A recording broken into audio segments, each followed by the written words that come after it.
let's start. So today we are going to continue discussing how to quantize field theory. I remind you that in the previous two lectures we looked at two examples of field theories, field theoretical formulation of two different problems. One is, maybe we can close the door.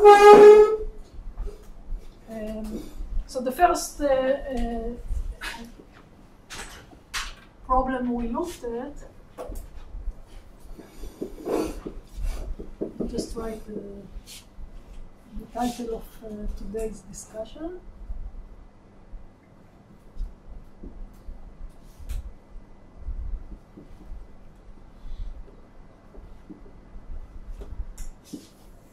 The first example was that of 1D elastic medium. And the second was the problem of electromagnetism.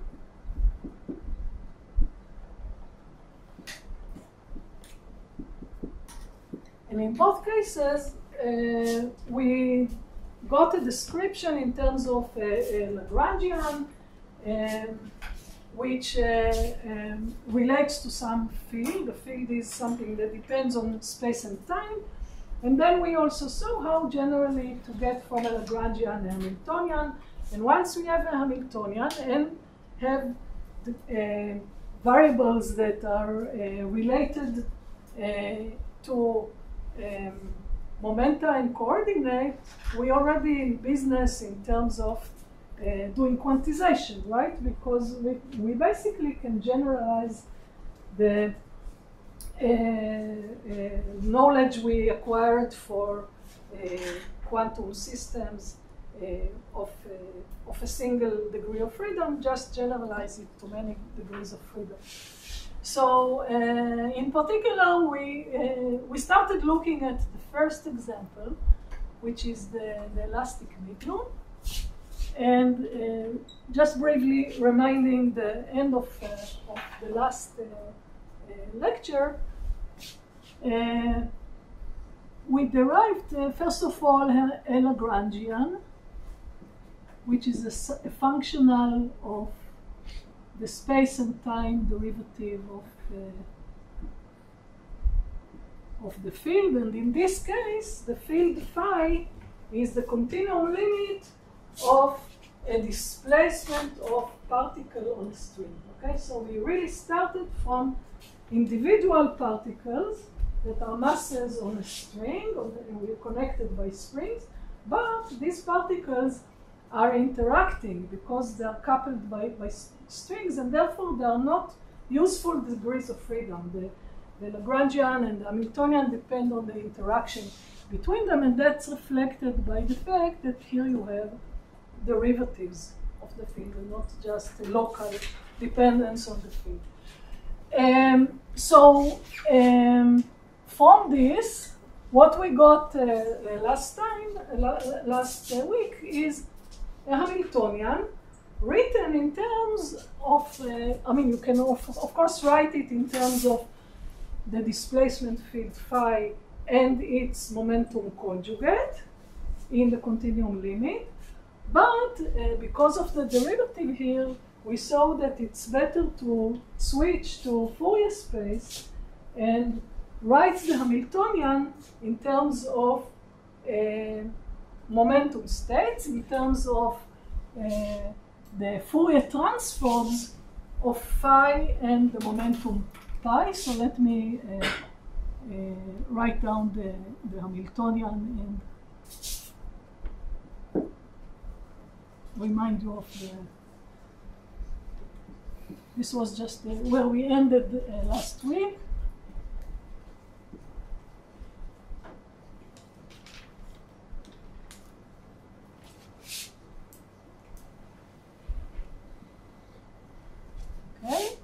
this is the kinetic term plus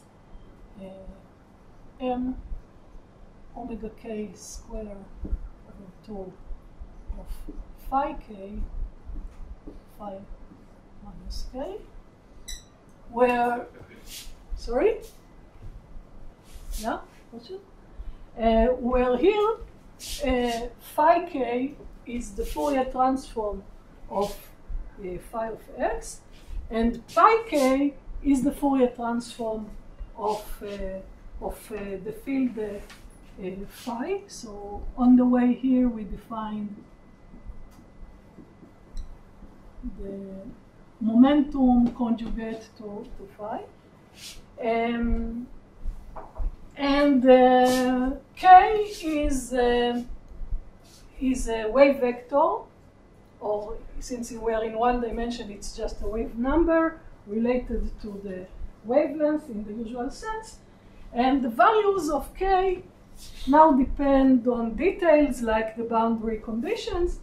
They could be periodic for simplicity, but in any case, for the moment, we are not really, we don't really care about the particular details, but we can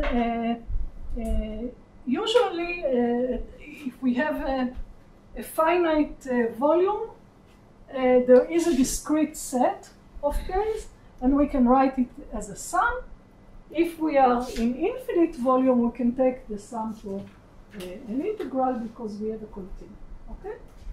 But the nice thing is either way, this is an independent sum of terms. For each k, you have a different term, although notice that actually, I don't know, someone asked me this question by email. Okay. Notice that it's not exactly 1k, because for each k you have here a combination of k and minus k. Okay. Now, why do you get it? This is just what you get if you plug in the Fourier transform.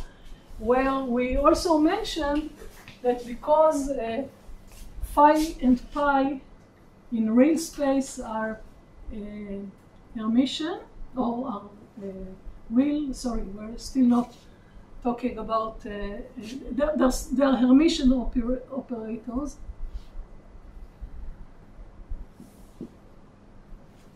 Therefore, phi of minus k is actually the conjugate, the Hermitian conjugate of phi k, and the same for pi.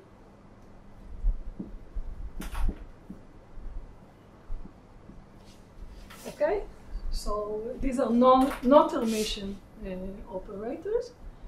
And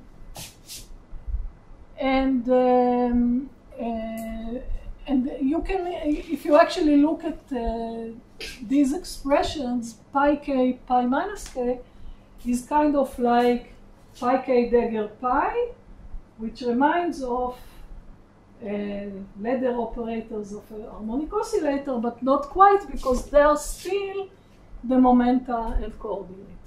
And today we're going to switch also to ladder operators, which will be our final and most elegant and most compact expression. Okay? But this is what we got. I'm just reminding some other things. So here in this expression, I have an omega. How did I get it? Just by plugging in the expression in the original Hamiltonian. But what is omega? Omega of k is v times k, where v here is the velocity that comes into the wave equation that you get by minimizing the action of the free vibration, and it is expressed as a ratio of the stiffness and the mass, the way we define it, okay? So it's just a parameter of the theory, a constant. And notice that this omega is a frequency. It has units of frequency, and it's linearly dispersing as a function of k. So it very much reminds us of basically free waves or photons, except that here there is a velocity that depends on the parameters of the mechanical medium. Okay? Okay, what else we also need to know is that phi and pi are conjugate quantum variables. They obey the commutator.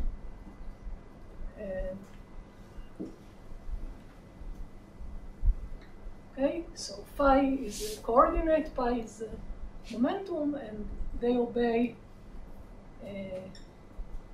the canonical commutators I h bar times a delta of k and k prime. Okay, so this is a simple generalization of the single degree of freedom problem. Here we have many degrees of freedom embedded by the different modes, the different k's, and each mode obeys the canonical commutators, but between two modes they are independent. Okay, so they are also commuting. That's what this delta says. Okay, okay. Now the expression, because it's quadratic in momentum and quadratic in the coordinate, reminds very much of a harmonic oscillator. And last time I just reminded you the story from undergraduate that in a single harmonic oscillator where you have coordinates x and p, it is useful to solve the problem by introducing ladder operators, A and A dagger. Now, first of all, why is it useful? Because before we look at the conceptual meaning of this mapping, we notice that if we introduce the ladder operators, what are the ladder operators? There's a dagger. If this is the spectrum that starts from n equal 0, n equal 1, the energy levels are equal spaced in harmonic oscillator by h bar omega. And because of that, there is an operator that raises one step up in the ladder. What it does is basically creating a quanta of energy, h bar omega, which we associate with a particle or a quasi-particle. Okay? We can associate it with such a particle because, from what we know of the photon, a bundle of energy is something that maybe have like a particle. And similarly, there's a lowering operator that goes from n to n minus 1. And if we apply, what this operation means is if we apply a dagger on n up to some normalization factor, we get a state with n plus 1. Okay, that's what it means, and vice versa. Now, because of that, first of all, we know that we can therefore write the harmonic oscillator.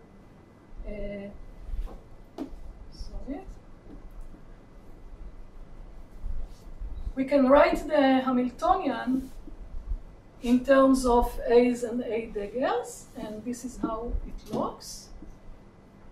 It's 1/2 plus A dagger A, right? You remember this. And from this, we immediately see that the spectrum indeed looks like that, because A dagger A acting on a state n. By state n, I mean a state that corresponds to energy level n in this ladder. These are eigenstates of the operator A dagger A with eigenvalue n. And therefore, when you plug it in here, you see that the energy of the state n is going to be the familiar expression n plus half times h bar omega. Okay? Now, this is the description in a single particle, but because we can write the Hamiltonian in terms of only in terms of A's and A dagger, we got rid of the P's and Q's, and we also have a set of operators. We can basically generate all the eigenstates by applying A dagger as many times as we like, and moreover, we can calculate very easily any matrix element of an operator that can be expressed in terms of some combination of A and A dagger. Okay? And because of that, we don't even need to know the states n, how they look in real space.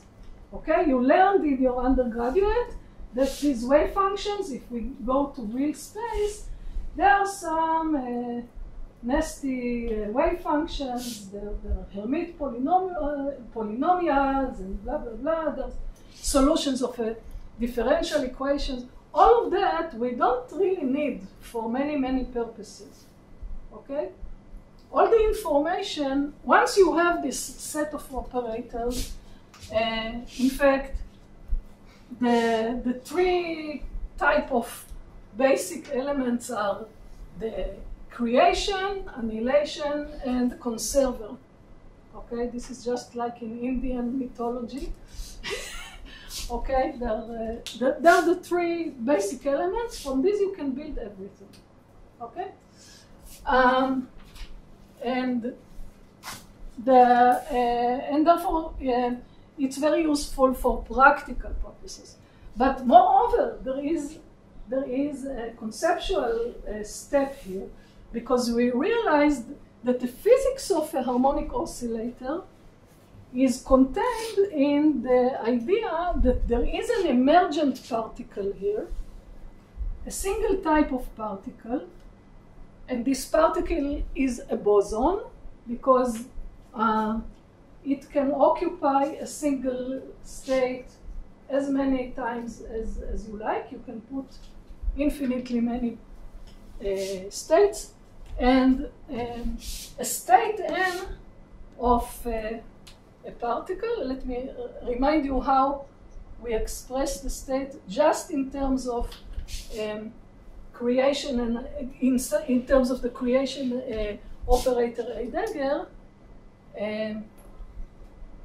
It can be written as the normalization factor, 1 over n factorial times A dagger to the power n, acting on the state 0, which is the ground state of the harmonic oscillator. But in this many-body language of bosonic particles that are created on top of the ground state, we can call this state a vacuum. Okay, so the vacuum, the ground state, is a state which is empty of these emergent particles. And applying A dagger n times creates n particles. So we mapped the single particle problem of having many levels into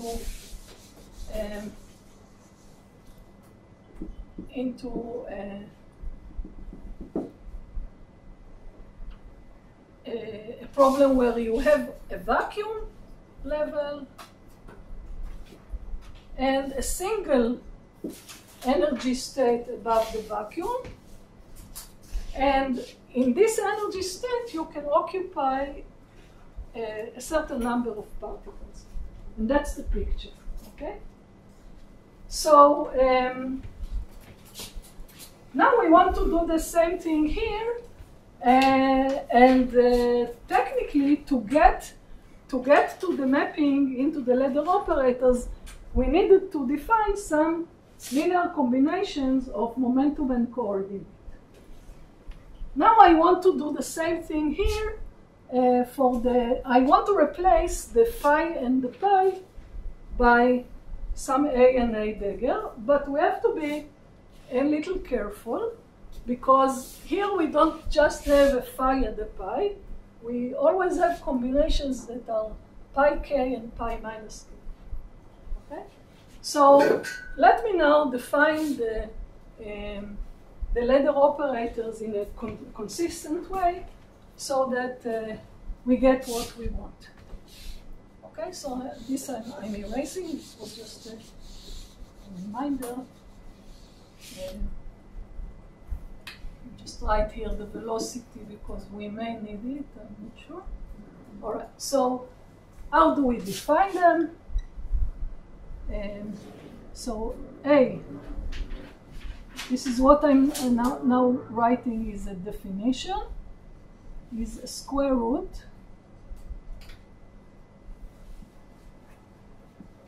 of m omega k over h bar with a factor 2 times, sorry, this is a k.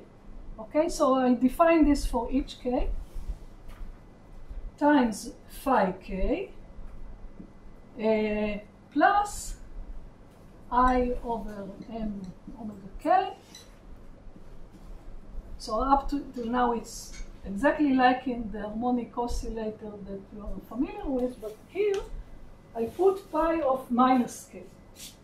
Okay? So if you like k equals 0, this would be exactly the harmonic oscillator.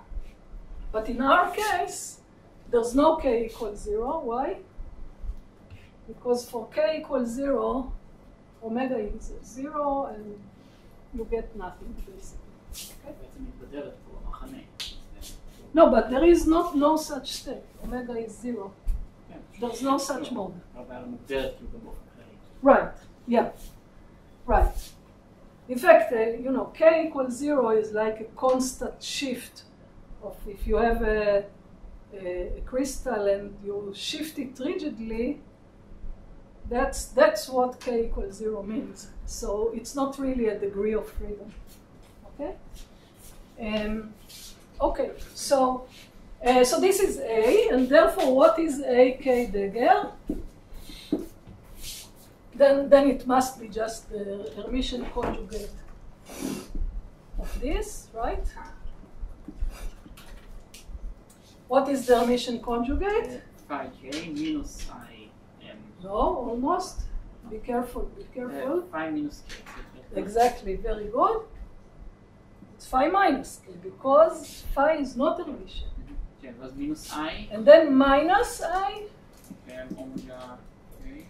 And a pi of k. Okay? Omega לא שנתפס. Omega is a real, is a number, just a real. Okay? Okay, so this is, these are the, this is the mapping. Okay? And I'm not going to do the algebra, but you can very easily convince yourself that if I plug this into the Hamiltonian, I will get something that looks exactly like many, many copies of the harmonic oscillator that we already seen. Okay, so let me write it down.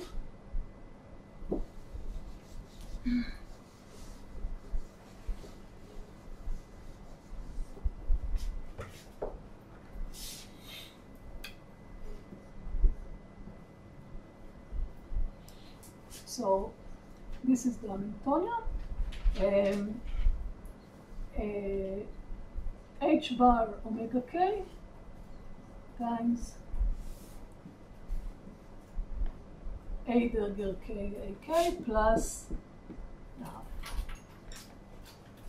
Okay, that's the Hamiltonian. It's just algebra to show it. And what can we say about these operators AK? So of course, they obey some commutation relations, which are coming from the commutation relations of the phi and the pi. So you can easily, just from these definitions, you can derive them and convince yourself that this is how they look. First of all, if you take two annihilation operators, what do you get? 0. You get 0. And of course, the same is true if you take two creation operators.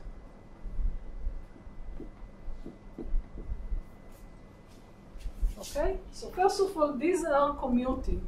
Different, actually, of course, if k equals k prime, this is trivially true because it's the same operator. Actually, this is why in the single harmonic oscillator we don't even bother writing it. But here we have many degrees of freedom. So for completeness, I'm writing it. What is not commuting is AK and AK dagger. Delta K K prime. And this is, now it's going to be a delta K and K prime, and there are no factors of H bar. All of that is, it's the definition here is such that this completely cancels the H bar in the original commutators, okay? So, what do we have here? Let's now understand what this description means, okay?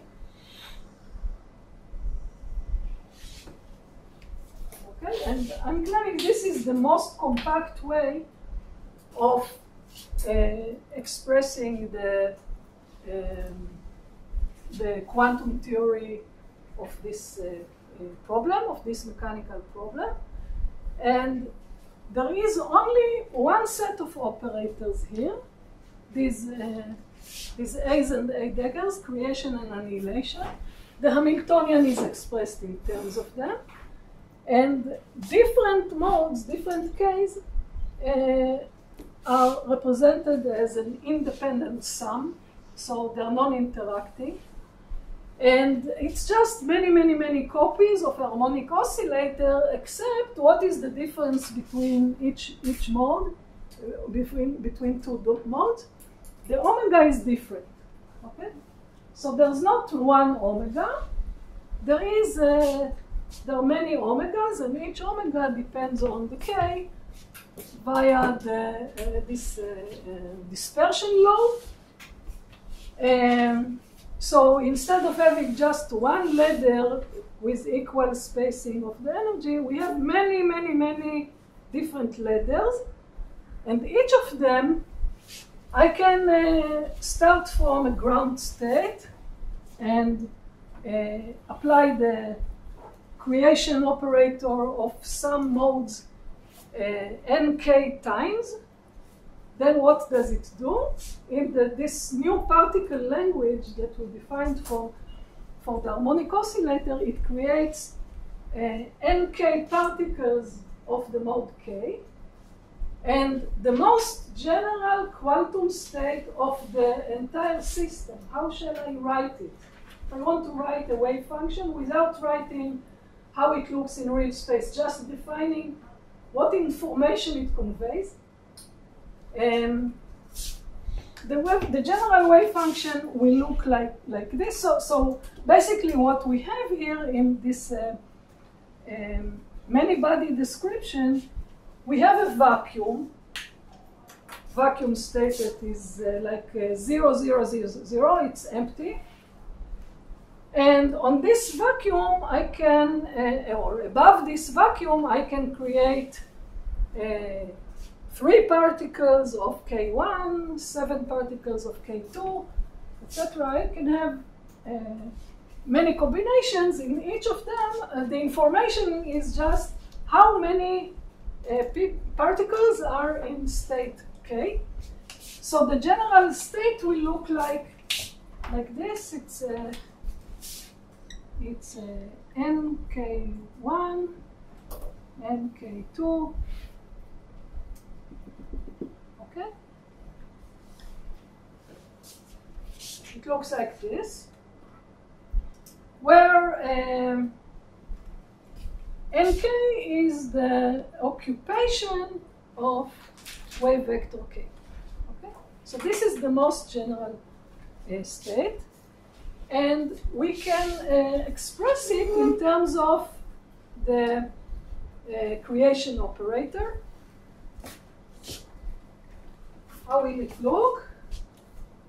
So, because they are independent, okay, all these different modes are independent, I can write this as a product. Don't confuse it with the pi operator, okay? Here, this is a product, just a direct product of all the k's of, and for each k, we have a normalization factor times a dagger k to the power nk, all that acting on the vacuum, okay? And this zero state is now a vacuum state, which is actually 0, 0, 0, okay? Okay, so as I said, they're just independent contributions 0, 0, from... 0, it's half h by omega k. No, state, not energy. No, 0, this is... Okay. The vacuum is a state where I have 0 particles in all k's. Okay, so this is really the vacuum, it's empty. Okay? And this is it. So basically, what is this description telling me? That the physics of the one-dimensional elastic medium, the quantum mechanics of it, is captured by a set of particles. We call them phonons. Why phonons? Because it's like photons. It's the quanta of the sound wave, if you like, the vibration. And it's a particle that carries with it information about the energy of different vibrational modes via its frequency. Okay, so the frequency is omega k, describe, or h bar times this is the energy carried by each such particle, by each phonon. And the phonons also have a wave vector, and this wave vector is related to the wavelength, and it's what information does it contain about the particle? Its momentum, just like, it's exactly like photons, exactly the same. But it is, they are the quanta that you get of vibrations in a mechanical stream, okay? And we don't need to know any more than this to express, if we can express each physical operator in terms of these A's and A daggers, we can calculate any matrix element, any expectation value, we can answer any, or at least theoretically, any physical question, okay? All right, so that was one example where we have basically a very simple description of many degree of freedom quantum problem. although we started from something that looked a bit complicated, it was a theory that contained the derivative in time, derivative in space, but just in terms of these emergent particles, it becomes simple. Okay?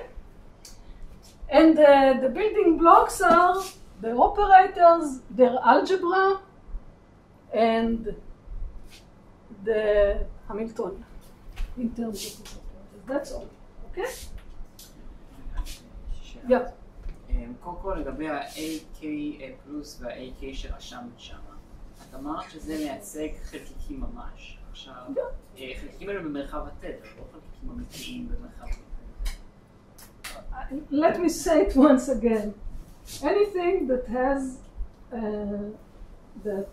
energy and momentum and can travel or cannot travel, doesn't matter. You can pass from one to another. You can create it from the vacuum. You can annihilate it. It's a particle. You know, why is an electron a particle? Why is a photon a particle? אוקיי, והפרופילה בעצם את הקשר פה של היחס קומוטציה הזה על מצבים עצמיים, נכון? הפרופילה זה רק על מצבים עצמו שאין, ועוד אחד נקודות שתיים. Yes, so I took, in order to get this, I took advantage of the fact that basically, first of all, you can write the Hamiltonian as an independent sum of things, okay? So this is the momentum space, or wave vector space, turned out to be the natural description. I couldn't do it in real space, okay? Second, why could I define it in terms of such simple things that are like creation and annihilation operators? I couldn't do it for any theory that is expressed in terms of displacement fields. For example, if I added here a term that goes like phi to the 4, it will not work. I cannot do this. It will not be a free, it will not have a description in terms of free particles. Okay? In fact, I can, and we'll see it throughout the course. This is what the course is all about. We will be able to express such models in this particle language, but it will not be a free theory. Okay? Yeah. I'm not sure if you were about to talk about it, but regarding the energy in the vacuum state, we have a half.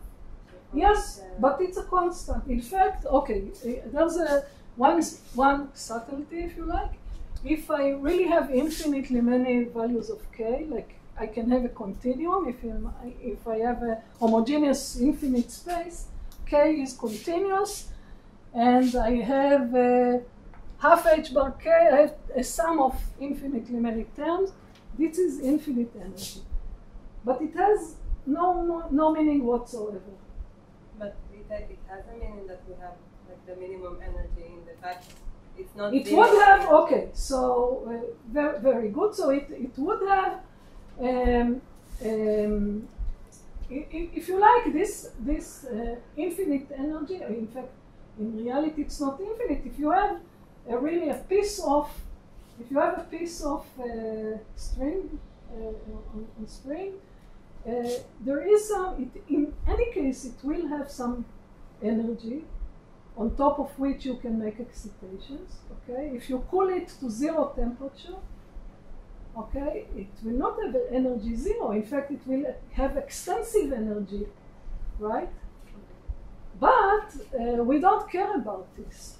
What we care about is questions like what happens when you heat it to finite temperature?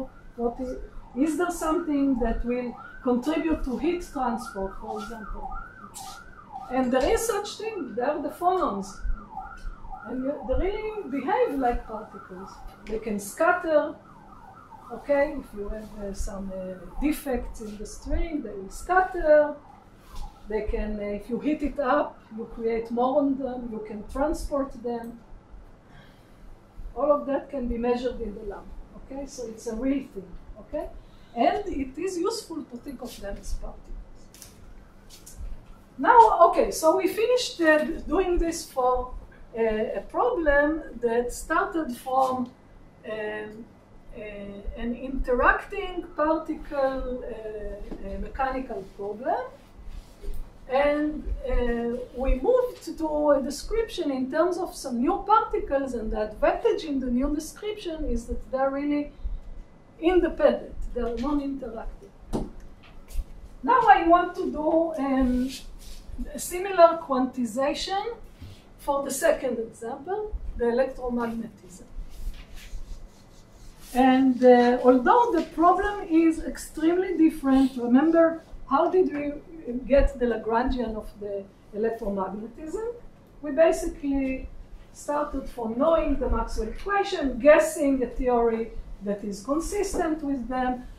And but once we did that, we got a relatively simple expression that we could express at least compactly what is the Lagrangian, and I hope in the tutorial you also saw how to get the Hamiltonian. I showed you this. Okay, so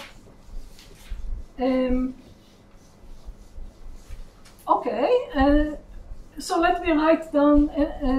And so here we no longer have degrees of freedom like physical, quote, real physical degrees of freedom we started from. Okay, we didn't have particles, we had started from fields.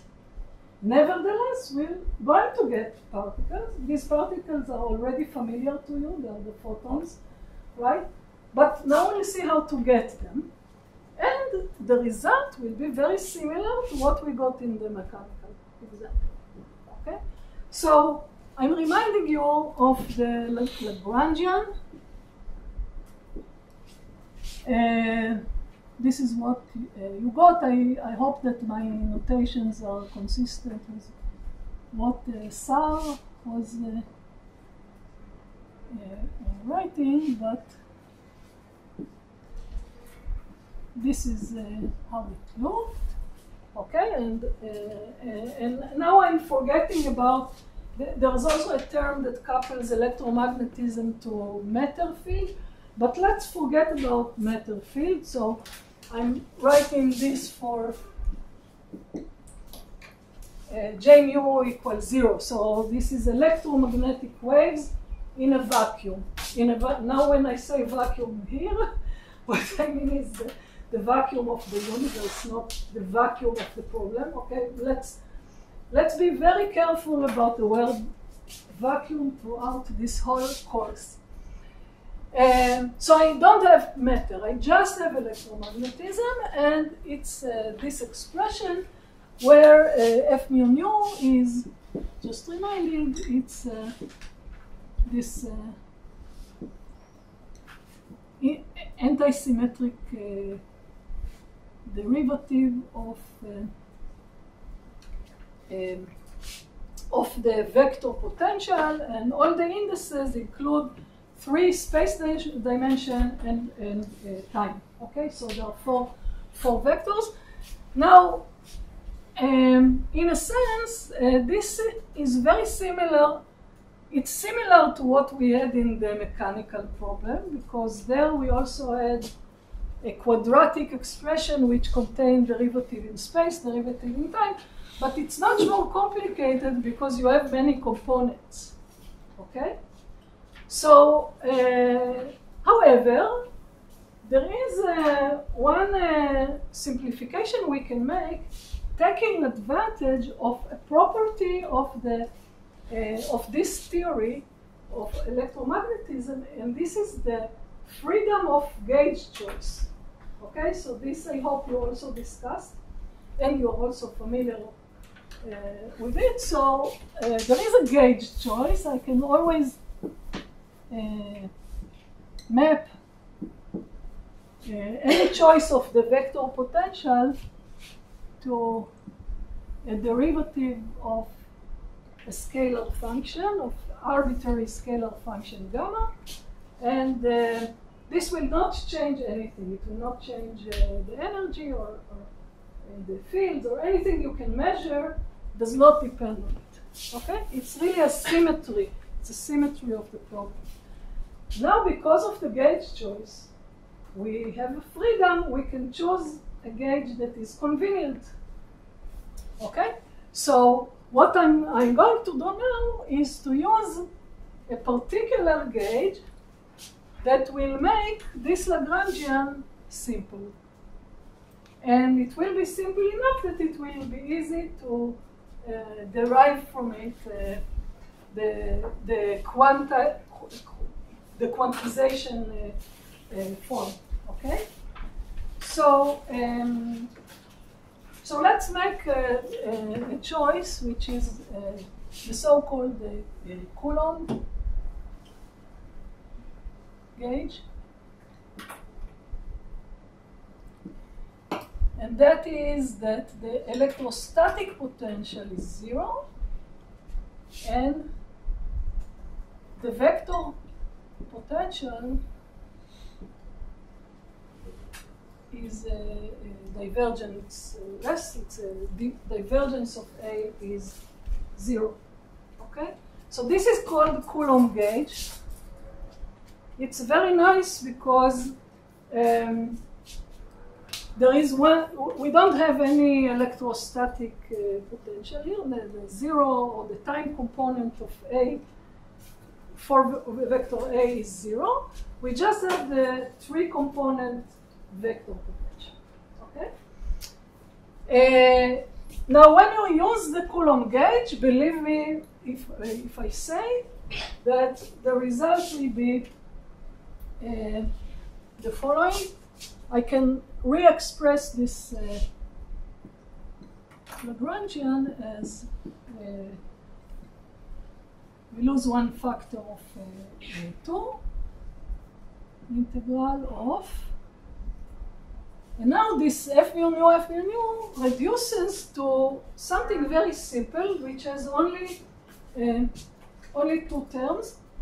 The first term is a time derivative of A squared, okay? And the second is just a space derivative,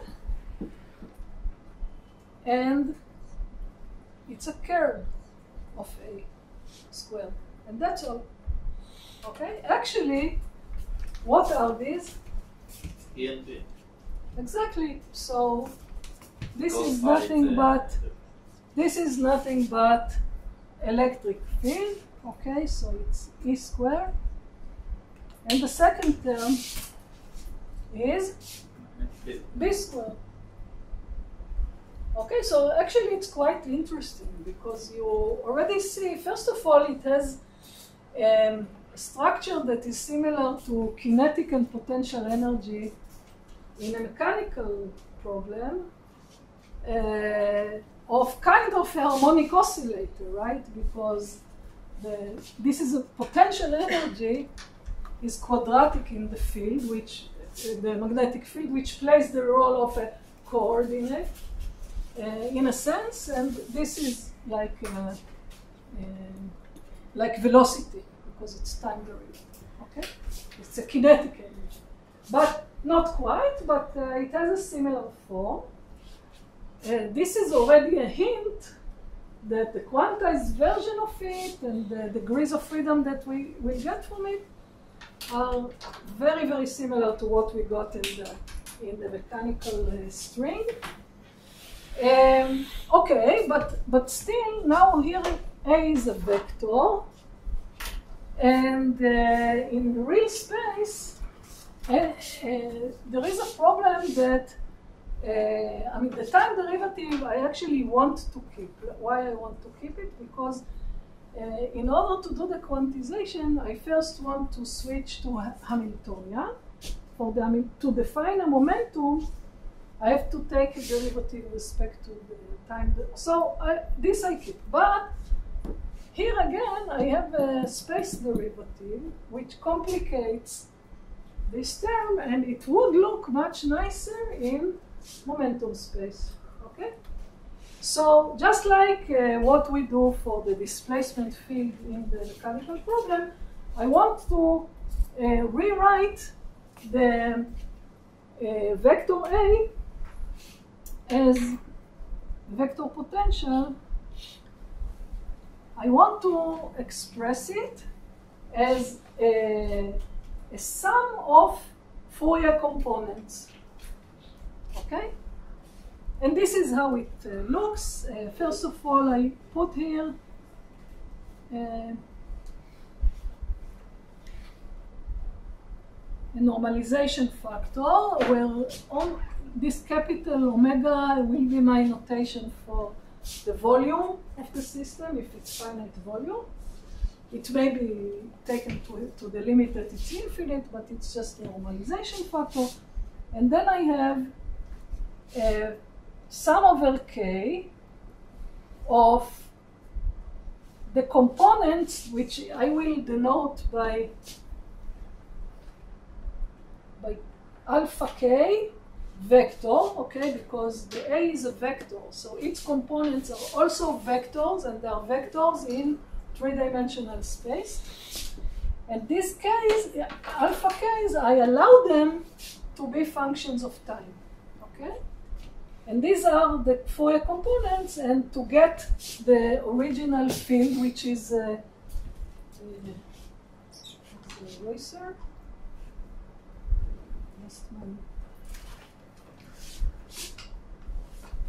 Another one.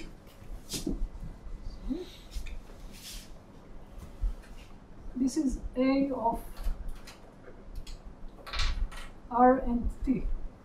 Okay, it's the vector potential as a function of three-dimensional space and time.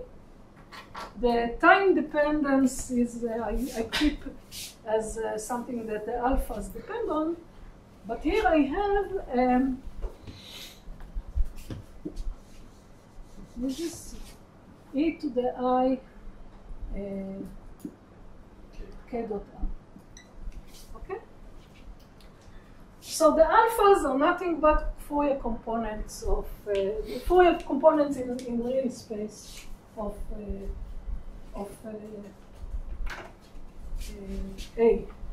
Okay. Good. Okay. Now these alphas, as I said, are vectors. In principle, these are vectors in three-dimensional. It's in three-dimensional space. So they have how many components? Each of them has 3 components. But now let me convince you that there are actually only 2 independent components. Why? Because remember, this was true, this form as it stands was true provided that I use the Coulomb gauge. The Coulomb gauge, there's another constraint on A, and that's that the divergence of A should be 0. Okay? Now you can easily see what happens if I apply the gradient operator on A, or the divergence, sorry, what do I get? The derivative, the space, the R dependence is only in the exponent here. So taking a derivative, IK. it will give me a factor of IK, and if it's a divergence, there will be a scalar product. And what it actually implies, so div A equals 0 implies that the alphas for each k, actually here sorry, I was a little sloppy. I have to put a vector on the k. The k's are also 3-dimensional vectors. Okay, each of them have 3 components. But for each k, alpha k has to satisfy that at any time, right, that k dot alpha k equals 0. Okay? So, because in any case I'm going to get independent contributions for each k, and the reason I'll get it, I still didn't show it, but it actually comes from the fact that these expressions are quadratic. That's the case where you always get independent contributions in K space. So for each K, I can define two directions, two independent vectors that span the orientation of alpha such that this will be satisfied. You agree? Exactly. So in other words, we know that that alpha vector for a given K in arbitrary direction, alpha K are pure transverse, okay? In order to satisfy this, they have to be orthogonal to K, okay? So if I choose this K, okay, the alpha has to be somewhere in the plane perpendicular to K. And because this is a plane, it's spanned by only two vectors, two directions, okay? So I'm calling these two directions polarization, okay? And I define here two unit vectors, epsilon K1 and epsilon K2, okay? There is another index here, okay? And what I define them in such a way that epsilon K1 vector product with epsilon K2 is the unit vector in the direction of K. Okay, this is a unit vector. Okay, and the epsilons are also unit vectors. Okay?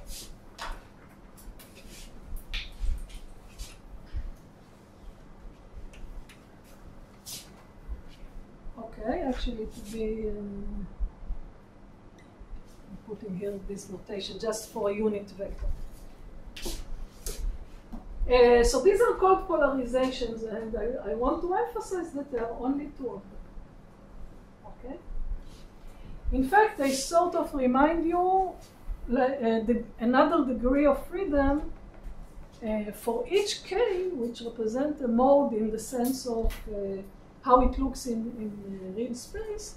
The polarization is like a spin, okay? It's like in which way the vector potential is oriented, and that, of course, dictates what will be the orientation of the electric and magnetic fields. Okay, so let's see what we get when we plug this in. So in terms of the, so what can I say about alpha K? Alpha K, it must be a vector in this plane that is spanned by the two vectors, but I can define two independent components, if you like, and call them, I denote them by lambda, and lambda can take the values 1 or 2. And there are two such things. So if I want to write a full expression for a vector, it will look like this. Now I have a sum not only over K, but also on lambda. This is a discrete sum over the two orientations. And okay, and actually, if I'm using here the fact that I can express alpha K vector as alpha K 1 times epsilon 1, or actually let me write it more compactly, sorry. It's a sum over lambda, 1, 2, alpha k lambda without a vector sign. It is just a component, the lambda component of alpha times epsilon. Okay? That's what it is, and I'm plugging it here. And therefore, when I write the full expression for A, I sum over both k and lambda. And here I have alpha k lambda times the epsilon, which this is what buries the vector sign here. And I have the exponent, and this is the full expression for A. Okay? A of R and T. And of course, the alpha k lambdas are all time dependent. Okay? Okay, what do I do now? I take this expression and plug it into the Lagrangian. And let me write the final result. Just a moment. Yeah? And just erase the top part, which we don't need anymore.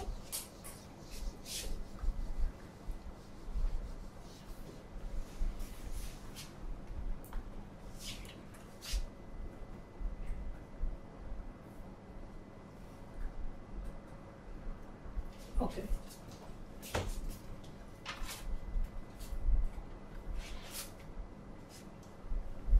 So now, because I have here a factor of 4 pi, it cancels the part of the 8 pi, etc. Here I just have a factor of half, a sum over k and lambda of. And now, because the Lagrangian is absolute value square of this thing, all the vectors disappear, and basically what I get is a sum of square of all the alpha lambdas, alpha k lambdas, and but I also have time derivatives, okay? Because here I'll have the time derivatives square, and here I have something that is going linearly with k. I'm not doing the algebra, it's very straightforward, but basically what you get is extremely simple. Let me write it as a dot here. The dot is a time derivative.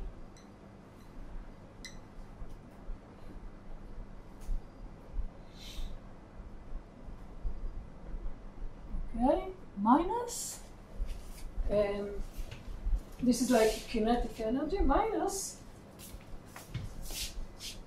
omega k lambda square, alpha k lambda, alpha minus k lambda. Okay? That's it. Very simple. Okay? Now why did I get k and minus k?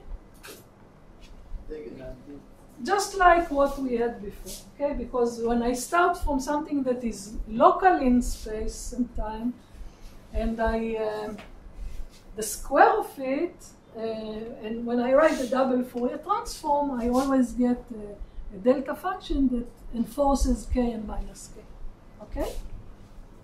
It's always the same form. Actually, how does it look? And what is omega k? What is omega k here? Can you guess? VK. In fact, is v. What is v? Okay, in fact, notice that there is no v here, and there are no parameters here. There's only k. In fact, because C equal 1. omega k is nothing but k. Okay? absolute value. The k is a vector now. Omega is k, is just k. Now, of course, there is velocity, C. but C. it's c, right? So we, long time ago, or last week, we set c equals 0. Sorry, c equal 1. Yeah. C equal 1, this is the velocity of light. So in fact, if I want to convert it to physical units, this is just the velocity of light. Okay?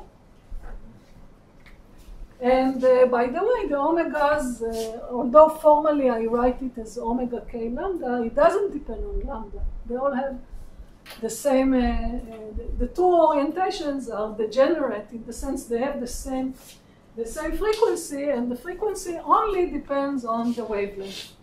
Okay? Now this starts to sound like something that leads us to photons, and indeed it is exactly the same form that we got for the harmonic oscillator, right? Now, what plays the role of a coordinate is these alphas, where alpha is nothing but a component of the vector potential field. Okay, so let's see how we get the photons very quickly. For the same reason that we got, so when you get something, this is very general. When in the real space you get an integral dx of some function of x squared, okay? Then when you plug the Fourier expansion, here you have to plug a double Fourier expansion, and then after you integrate over x, you get a delta. But the delta is of k and minus k, or k and minus k. And that's how you do it, okay? All right. It's the same algebra. Better, I really recommend many steps here. I don't have time to go through. It's very useful for you to do it yourself if you're not sure how it comes about. So now, what is the next stage before I do quantization? So far, by the way, it's still a classical field theory. It's just electromagnetism. But I want to go to Hamiltonian, because once I have a Hamiltonian that is written in terms of coordinate and momentum, I know how to quantize. Now, then we are in business, right? So let's first find the momentum. What is the general momentum, which I will define as pi k? Not exactly. So first, let me write the definition. It's the derivative of, how shall I write it? It's the derivative of the Lagrangian with respect to the time derivative of the coordinate. Okay, I'm reminding you this is the general definition, but here, this doesn't give me alpha k dot. What does it give? Alpha minus k. Exactly. So alpha minus k is the momentum of the momentum that is conjugate to, sorry, I forgot the lambda. So there is what? Ah, yes. Thank you. Right. Yeah. Also, sorry, I forgot the vector sign and the lambda. This is also for each lambda and each k. The momentum conjugate to alpha dot to alpha k is alpha dot of minus k. Okay? And then now we get the Hamiltonian by taking the Legendre transform.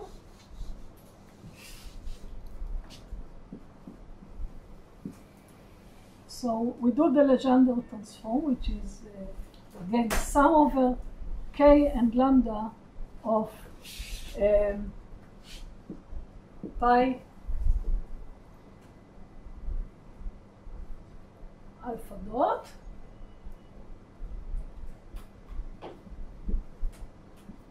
minus L.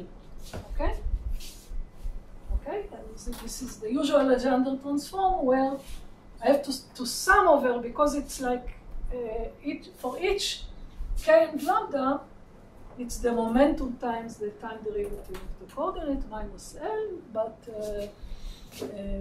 I have to sum over all k. Okay? And what I'm getting is the following result. There's an overall factor of 1/2, sum over k and lambda of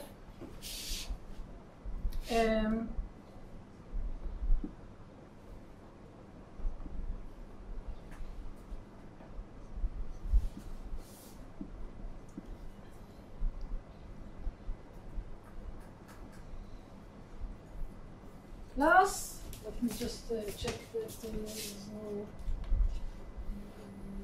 mistake, yeah, plus omega k square times alpha k lambda, alpha minus k lambda.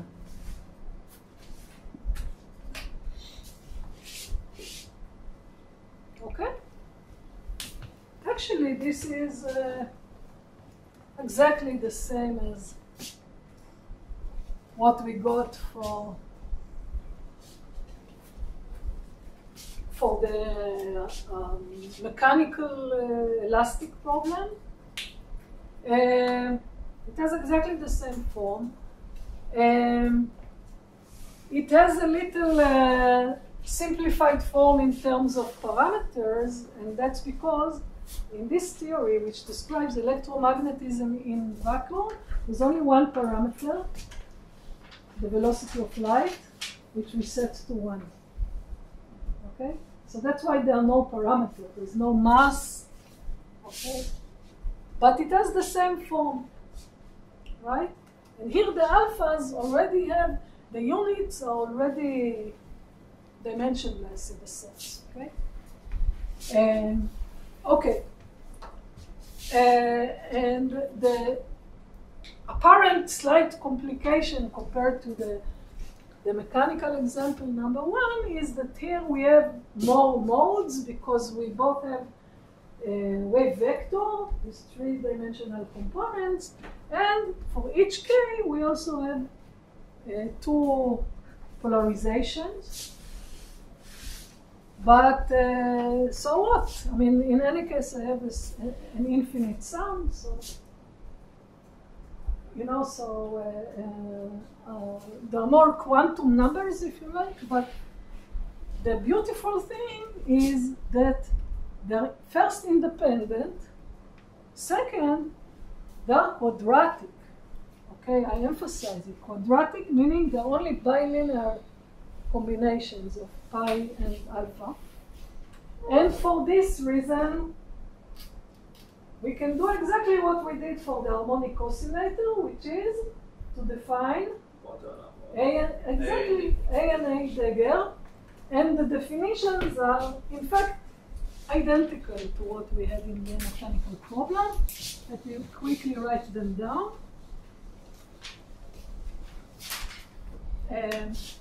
So AK lambda, now there are 2 indices to each mode or each annihilation operator. This is going to be a square root of omega k over 2 times alpha k lambda plus I over omega pi of minus k, exactly the same story. We have to pair the k with pi of minus k in order for the end to get commutators for each k separately. Okay? And if this is A, then A dagger is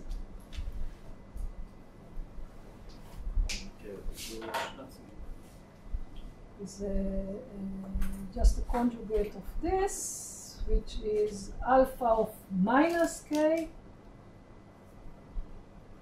minus I over omega k pi of k and lambda. Sorry, forgot here the lambda. Okay? Okay. By the way, okay, sorry, there is one thing I forgot here. Let me add an H bar. Okay. Although we could take it to be 1, and we will in most of the course, but for completeness to be, just do exactly the same, because the way we define the Hamiltonian here, alpha is like a coordinate and pi is momentum, and the commutator is going to be IH bar. Okay, and we want to cancel this H bar. So we need here this H bar in the normalization. But once we do it,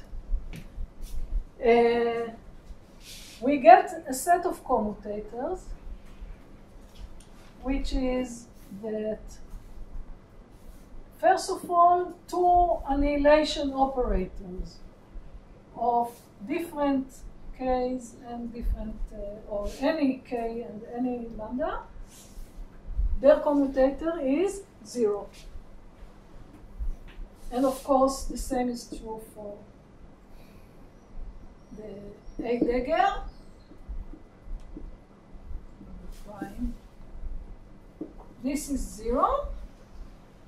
And AK lambda commutator with A dagger of K prime lambda prime. What this is going to be? 1. Not 1. No.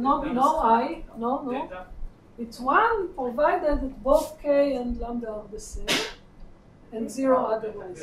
Okay? Delta H. So we have actually a product of two deltas. There's a delta of K and K prime, and a delta of lambda and lambda prime. Okay? Exactly the same story, okay? So we started from a problem that is very, very different. It's a different creature, it's a different a way of deriving the Lagrangian even. But in the end, since the form was very similar, the quantization prescription is identical.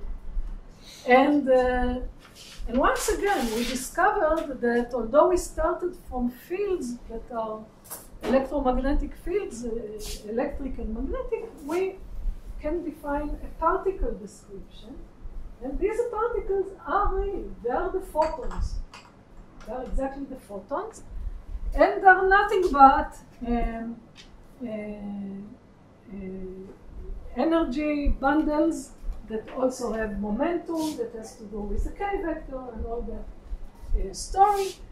And they travel with velocity of light. They obey a dispersion relation that is relativistic, just like the phonons. And I don't even have to write down how the states look, how does the Hamiltonian look. Exactly the same, right? In terms of the A's and A daggers, the Hamiltonian, exactly the same as we saw before. There's a sum over K and lambda of H bar omega K of A dagger K lambda, A K lambda plus a half. Okay? Now actually, this half here has completely no meaning, doesn't, I don't know what it is, but it's like the energy of the vacuum. It's meaningless. What basically contains the the information of the physics is the particles. If I apply this on any, or if I apply it on any state that has some finite number of photons, I can write it, as I wrote before, in terms of the occupations, and it gives me information. Once I give you a state, you can calculate the expectation value of the electric field, for example. How will you do it? Suppose I want to know the expectation value of the electric field. What do I do? אוקיי, את יכולה לקחת את הדבר הזה שפה, ואז את אומרת שיש לך בעצם שני המצבים של האפס, נכון? שני הצדדים, לצורך העניין, מוציאה את הסקלה החוצה. ואת מבטאת את האופרטור באמצעות האופרטור על העבודה.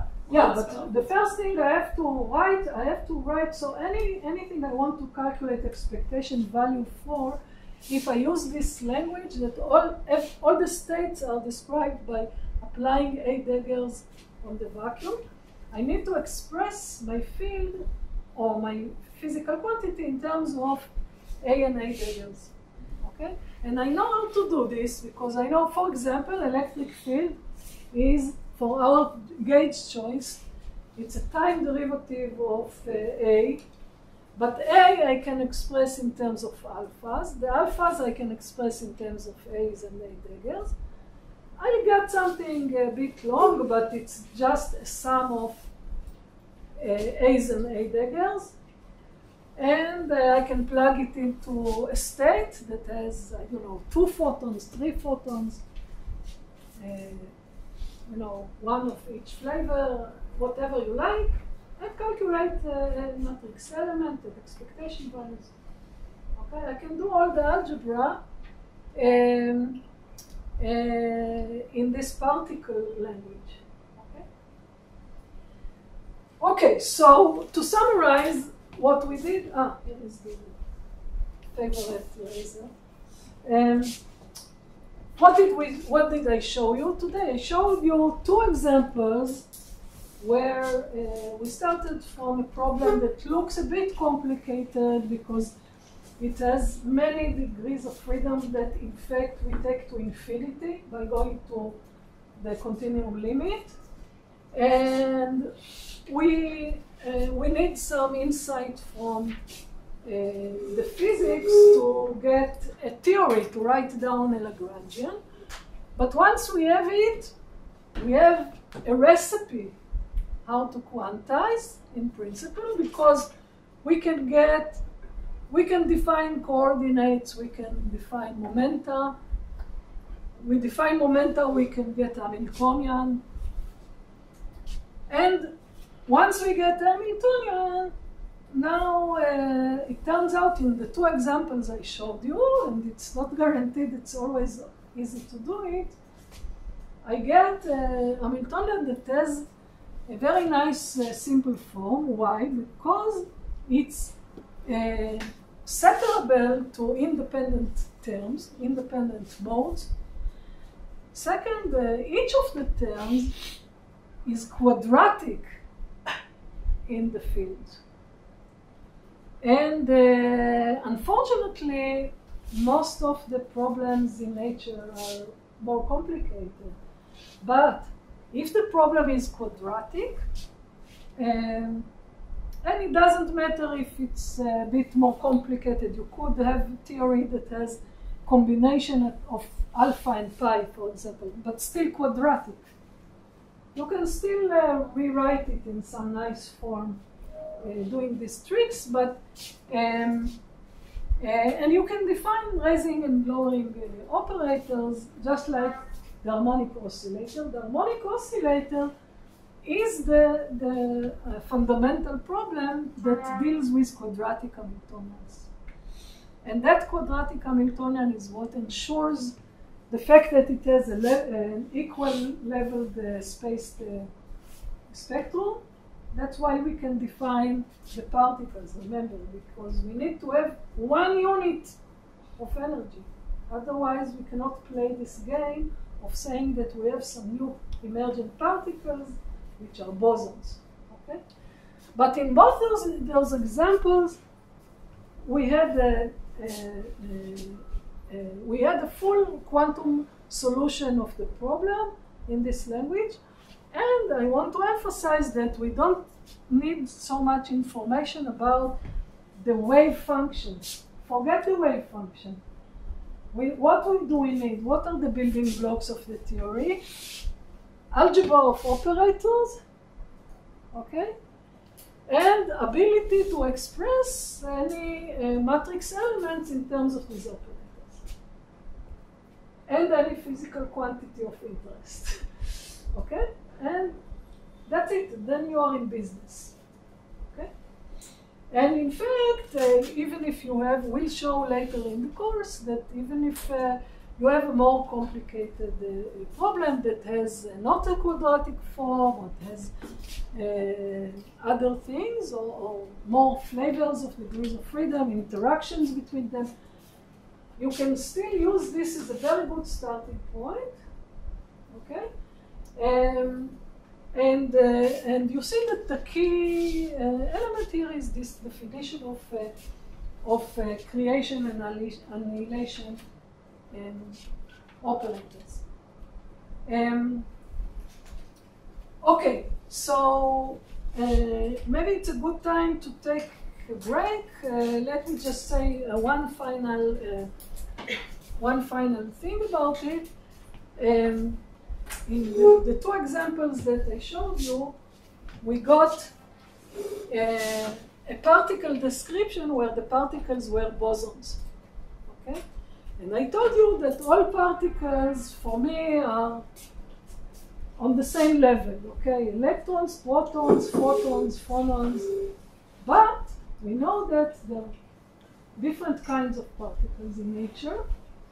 Some of them are indeed bosons, but some of them are fermions.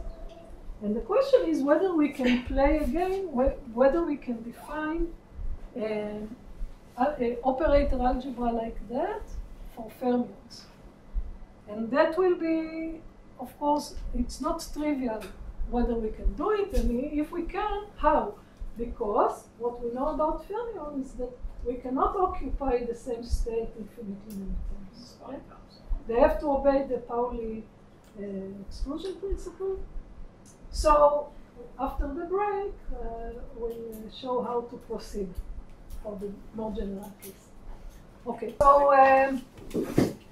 so basically what you've seen so far, and particularly in the previous hour, is an introduction to a new formalism, which we call, for historical reasons, second quantization.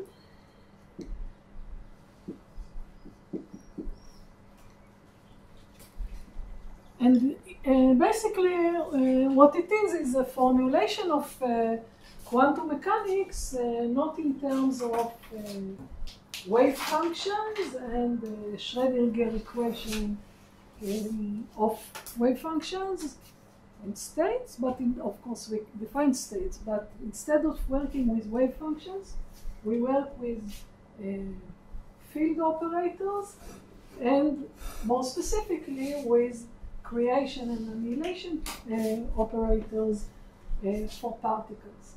Okay? Now,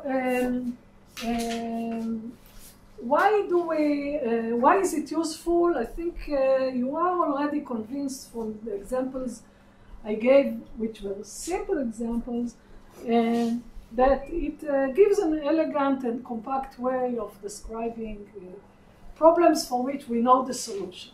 Okay, and definitely it suggests that maybe it will be useful for problems where we don't know the solution. But what I particularly want to emphasize is what are the types of problems we want to deal with in this course as opposed to what you did in undergraduate. And for the problems that we are interested in now, we simply cannot use for any practical purpose, except for very unique examples with some mathematical structure. It is practically impossible to use what we call now first quantization. Okay, and I'll show you in a minute. You will get convinced why. what are the types of problems we want to solve? We want to first be able to deal with situations where the number of particles is not well defined. So particles can be created, can be annihilated, they can be pumped into the system from some external bath, or pumped out of the system. So we don't have a well-defined number of particles. And the wave function description is always expressed from what you are familiar. Again, the wave function of a single particle, maybe two particles, but it's a well-defined number. Okay. Additionally, we want to be able to deal with many-body quantum problems. So not only 1, 2, 3, 7 particles, we want to be able to describe a macroscopic number of particles, 10 to the 23.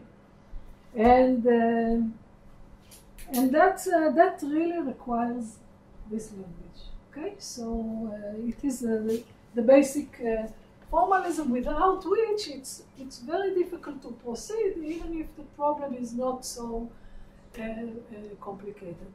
So how do you see it? First, let me remind you of how we go to more than one particle in standard or the old or the first quantized quantum mechanics.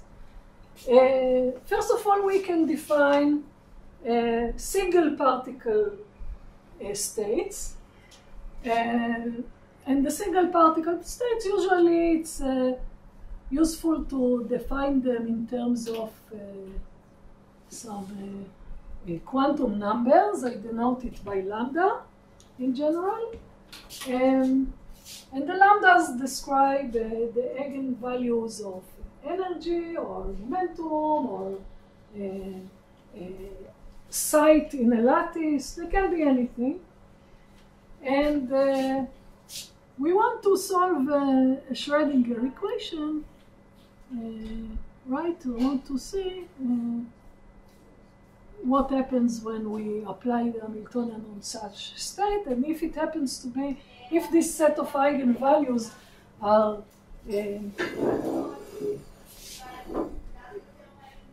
so if this set of quantum numbers are eigenvalues of the energies, then we get eigenvalues, solution to an eigenvalue equation. And we can also define the real space description of a wave function, which is a solution of a stationary Schrödinger equation, as an overlap of this state lambda with the state R. You are familiar with this notation, right? So R is like a real, is a delta function if you write it in real space. And the overlap of lambda and R is what we call a wave function for the index lambda. Okay, so this is a single particle state. And now, and now suppose I want to describe a wave function of two particles. Now, if the particles are not identical, then, and they're independent, I can write the wave function in a very simple way, right? It's just a product of the single particle states, and I can proceed with it with no problem. But often, when I'm talking about many body problems, that's not what we mean, right? We don't have a large set of different particles. We have a set of electrons, protons, photons, and each of these among themselves are identical.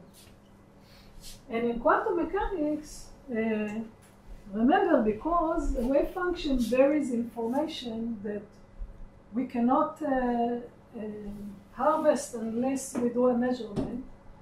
If we have identical particles and they do something, the wave function evolves in some way, and we do a measurement after some time, we cannot keep track of who was first on the left and who was first on the right, right? I mean, we start from 7 electrons, we measure 7 electrons, maybe some of them moved and exchanged place, but we can't tell because they aren't identical, okay?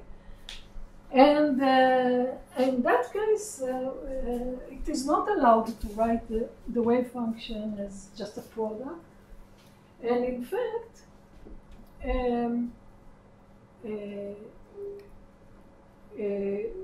we know that all the particles belong to one of two classes.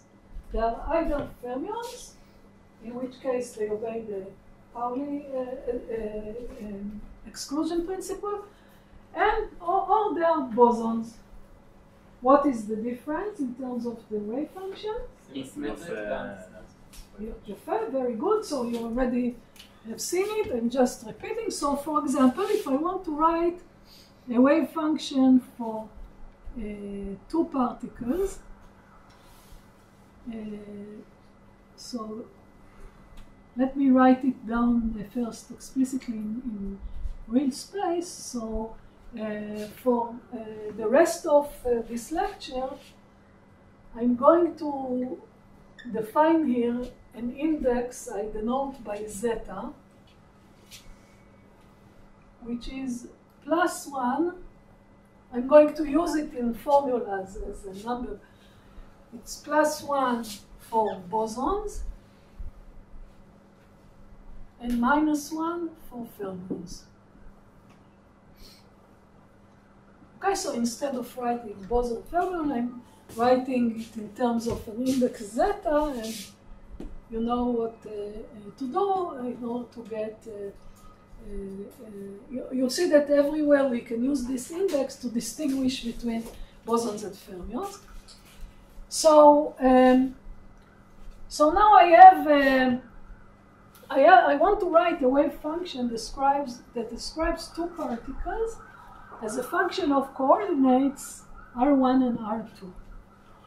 And I have I'm taking two quantum states, λ1 and λ2, and I can define, for each particle, I can define a wave function to be either phi λ1 or phi λ2. There are two different quantum numbers. How do I write the wave function of the two particles so that it will obey the rules for bosons and fermions? First of all, I have some normalization factor of 1/√2. And then what I'm using is either a symmetrization or anti-symmetrization of the product of two different options. So if I have two particles, I can either put quantum number λ1 in R1 and λ2 in R2, or vice versa, okay? So I think of real space as location, and I have two flavors, and I can always take two particles and then I can exchange them. Okay, so explicitly it is written as the product of this plus zeta, and notice that if there are bosons, zeta is 1, so it's a plus. If there are fermions, it's a minus. Phi λ1 of R2 times phi λ2 of R1. This is the exchange, okay?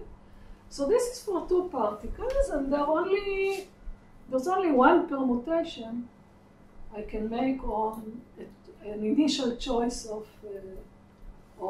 putting quantum numbers in real space. let me write the same thing in a bracket notation.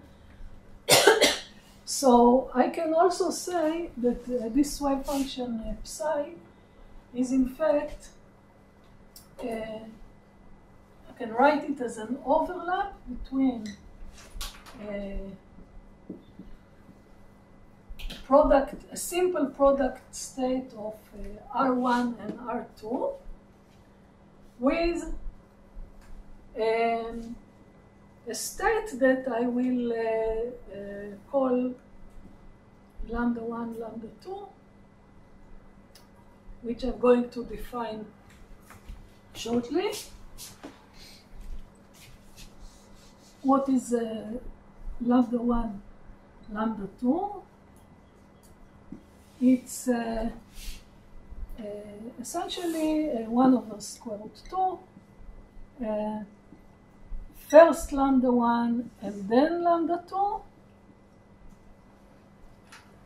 plus zeta of first lambda 2 and then lambda 1.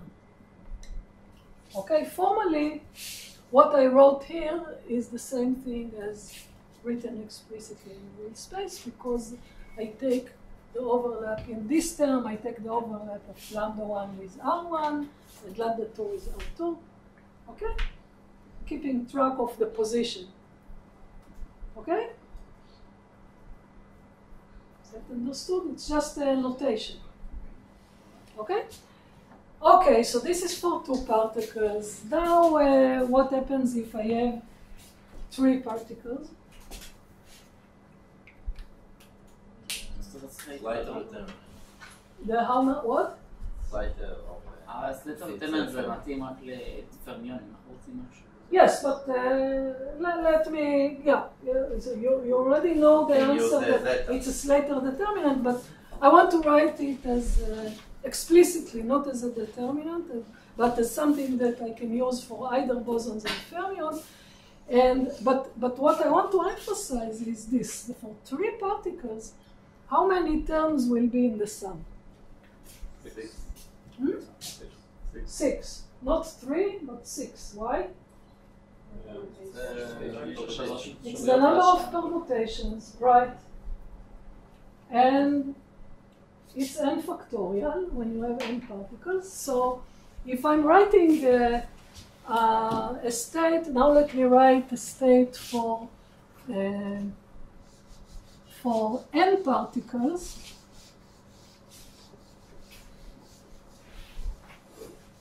In first quantization notation. So this is for n particles.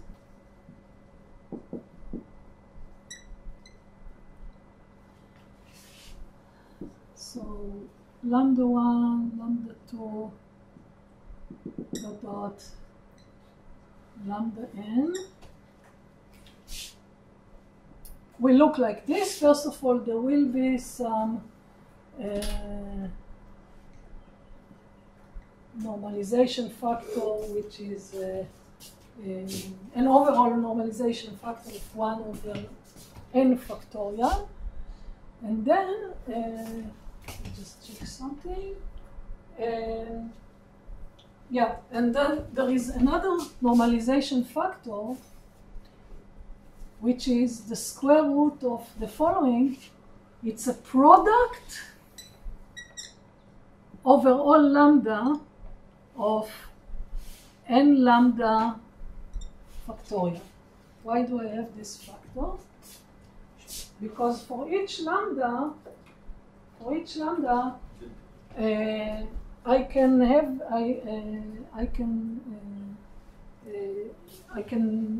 permute the n lambda particles in the same state without noticing. So there are actually n lambda factorial permutations that are identical. So I have to divide by this factor as well. If I'm dealing with fermions, this factor is trivial. Why? Because n lambda can be at most 1.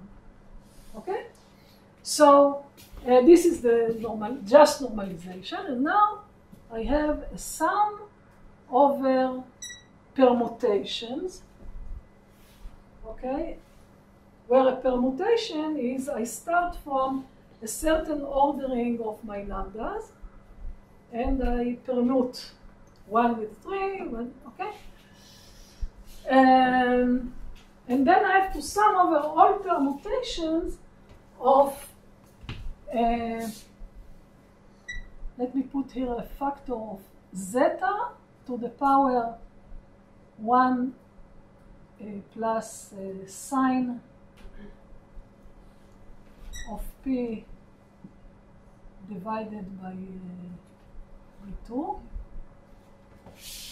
times lambda p1 cos lambda p2 cos dot lambda p. Okay, let me now explain what I wrote, yes? לגבי הקטע של ה-n עצרת למכפלה ביניהן גם העצרת, הרי אם את גם ככה עושה על n עצרת, את מתייחסת לכל הפרמוטציות של החלקיקים, אז למה את גם עושה על ספציפית עליו? Because once again there are two different origins. One is I have n particles, okay? So this factor comes because the normal, if I put n particles total, I have to divide by n factorial to get normalization, okay? This factor comes because there is an initial, internal, if you like, set of permutations that are needed. Yeah, it's the same n factorial of the harmonic oscillator state. And if you do the calculation and look for the normalization, it comes out, okay?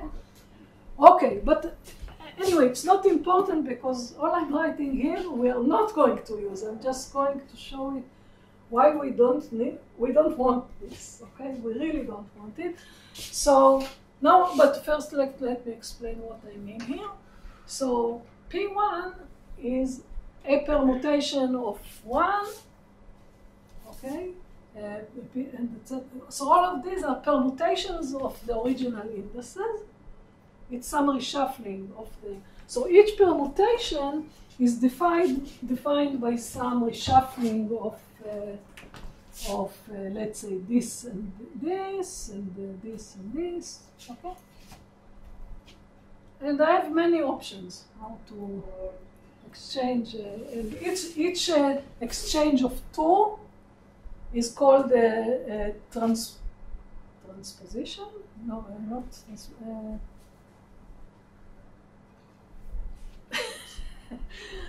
I'm not sure that's the right word.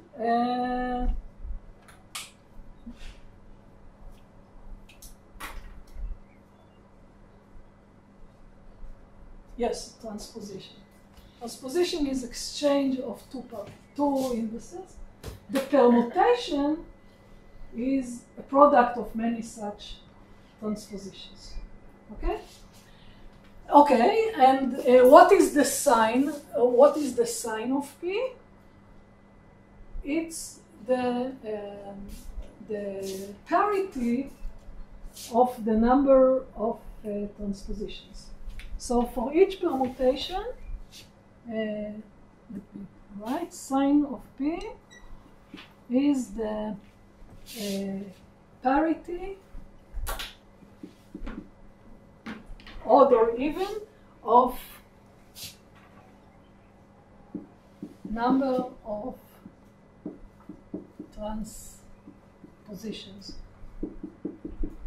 So, for example, if you only exchange particle, or not particle, or index 1 and 3, what is the parity is odd, and therefore the sign is,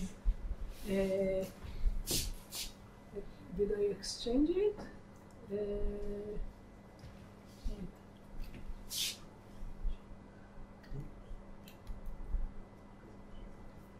Does it matter? Yeah, so if it's odd, then you get -1 here gives you zeta to the 1. So there's a factor of zeta. Sorry, there's a minus sign. Okay? אבל למה היית עושה פלוס 1, תקבל 2 חלקי 2 שזה לצורך העניין זה 1, לצורך העניין, זה עדיין היה כאילו No, I'm saying if it's 1, I get 0. כן, אוקיי. Okay? אם זה מינוס 1. So what I want is if the sign of P is negative, namely it's odd, then I get a factor of zeta. Okay? Right? Yes, right. And if it's positive, when do I get sign positive? When I'm exchanging 2. Okay, when I exchange 2, it doesn't matter, right? Because I always exchange the sign twice. Okay? So for fermions, because of course when zeta equals 1, it doesn't matter, because all of them will give me plus sign, all the permutations. And that's why I get a symmetric sum over all these contributions. For fermions, I get either -1 or +1, depending on whether the permutation is odd or even. Okay, and just like in the two-particle state, when I only exchange 2 particles, I got a minus. Okay? Okay, very good. So that's the wave function. How many terms do we have here? Okay, even for 5 particles, it's not very nice, but we have no hope of, writing it on a page, under 100 particles, 10 to the 10. No way. And in fact, now what do I want to do with this wave function? I want to use it to, suppose I convince myself that it's a solution of some Schrödinger equation. Now I want to calculate expectation value of some operator or a matrix element or whatever. I know how to solve integrals, but the problem here is I have a lot of terms with different signs, and it's a mess, okay? Not convenient and not helpful, because in fact there's a lot of information embedded in this expression that is meaningless, that is not like what is the relative phase of different terms in the sum and all that. There's too much information. What is the information I need to get physically interesting quantities? Let us summarize what we need. And we'll see that for this, we don't need such a notation, but we can, or we should better use the second quantization formalism. So, at a given many-body quantum problem, we first need a set of quantum numbers, okay, and for each quantum number, I can define single particle states. And single particle states, in fact, I know how to write in second quantization. Okay, I don't know if I already want to mention it.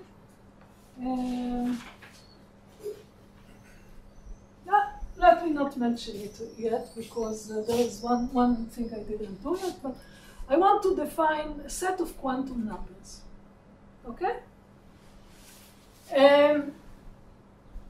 So in fact, I don't even need the wave function for now. Let's forget about this.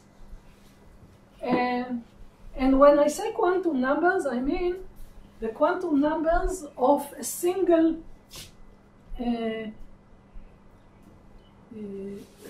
quantum numbers of single particle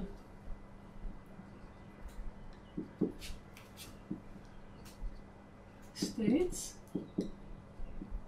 okay, like energies, momentum, or anything like that. It can be also position, okay?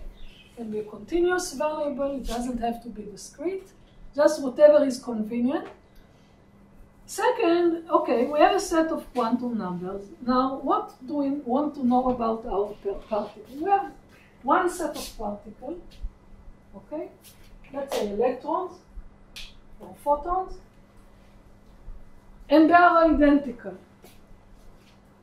So for this set of particles, what information do I want to know about the state? I want to know for each quantum state how many I occupy. Okay? So what I need to know is the occupations. Occupations of states number. Okay?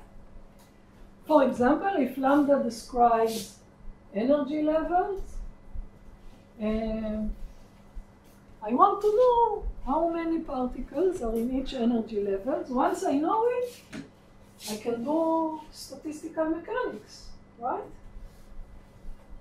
Because, you know, all the information on statistical mechanics is there. Now, what is the third thing I want to know?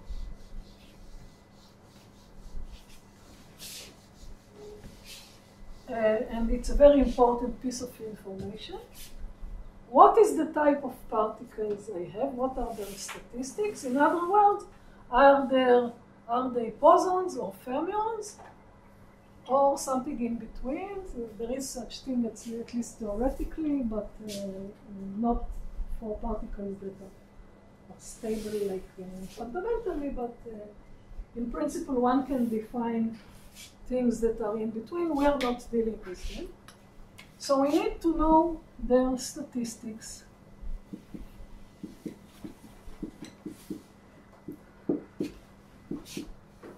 Bosons or fermions.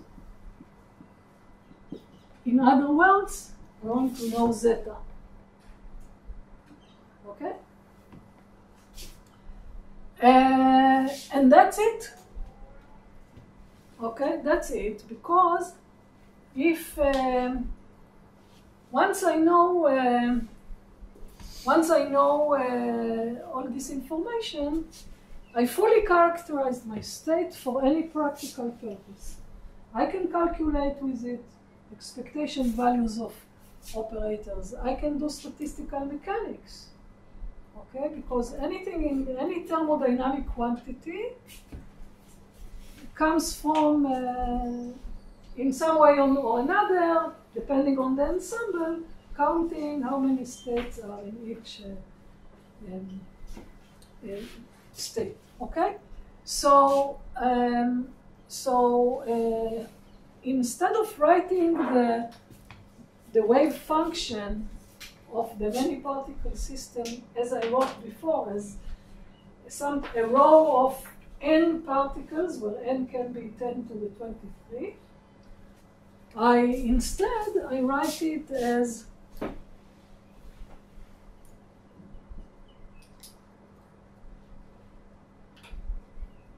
okay, etc. until some cutoff. Now, depending on the quantum number, there may be infinitely many number of different lambdas, or there may be an upper limit. It doesn't matter. But this is how I write it, and by doing so, just for convenience, I define some hierarchy of the states. Okay, so it's not important, by the way, but I can define it just for convenience. Think of ordering the lambdas by, if it's an energy spectrum, it's very natural to take it according to ground state, higher state, etc. But Lambda can also be a position on a lattice, so it can be a site index going from 1 to 2 to 3. It doesn't matter, it's arbitrary. And in fact, by writing this, you'll see shortly, it doesn't matter what the order is, it's just for convenience.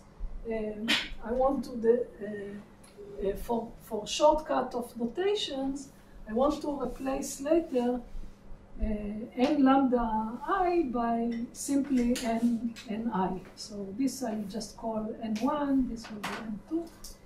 Okay? This is just for short of notation. Okay. Okay, so my Hilbert space is made of such states. Okay? Which contain all the important information.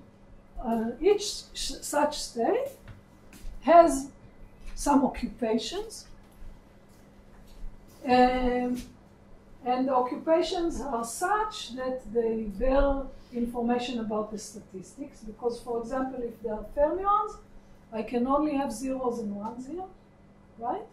But if there are bosons, it can be anything, including zero. Or zero for some states. And if, in addition, I have a constraint that the total number of particles is capital N, what can I say about the occupations? אם אתה למען אין אז תגיד בעצם,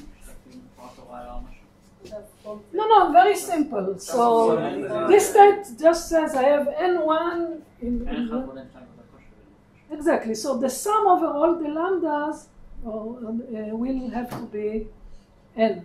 Okay? So when I write it like this, it's unrestricted. And if I write, if I put here, I write a state like this with sub-index n, what it means is that the sum of I and I sums up to n. Okay? Now, how will a general wave function look like? So, as usual, when we build a Hilbert space, this is actually, these are elements of a Hilbert space for many-body states. Okay? And if any arbitrary wave function in such, if I want to describe it in this basis, how will it look? It will be a superposition of such state with some coefficients, right? So psi is quite generally, it's a summation over all possible values of ni, n1, and all possible values of n2. Okay, so it's just a sum over all the possibilities to choose n of lambda 1, n of lambda 2. And then I have some coefficients.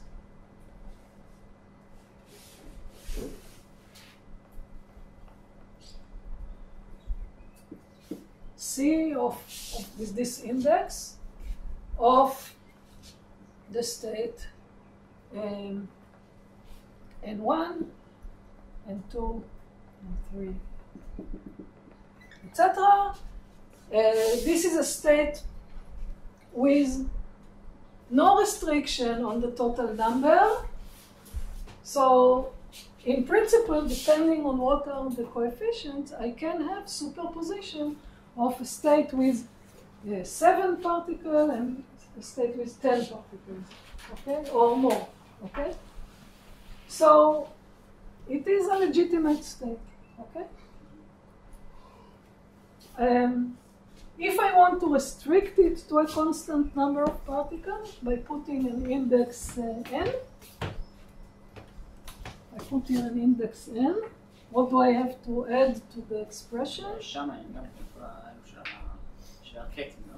Yes, so I have to add an, or I can, when I write the sum, I can add that it's a restricted sum. So I cannot just choose any n1, n2, but they have to, if I sum them over all the quantum numbers, they have to sum up to it. Okay? למה שם סוגים מסובסדות פה בתוך האלה שם? Because they're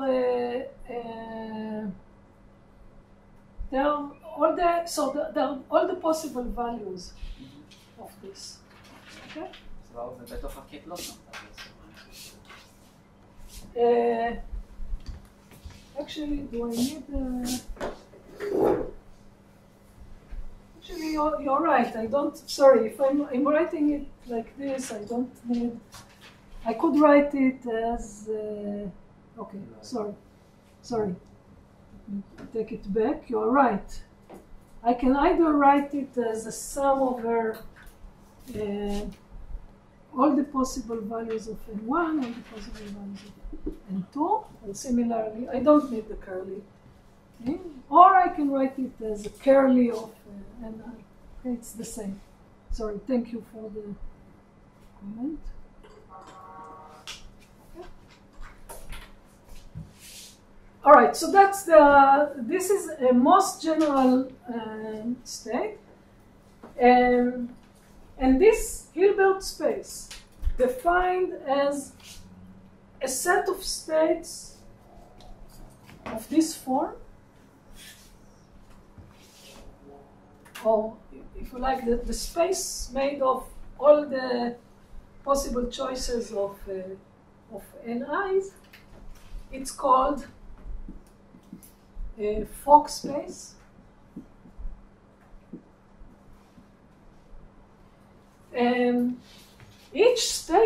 Each individual state in Fock space